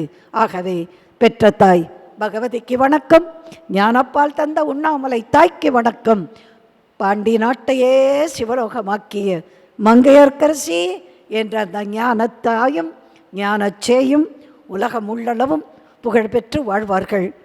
சிவா. திருச்சிற்றம்பலம்.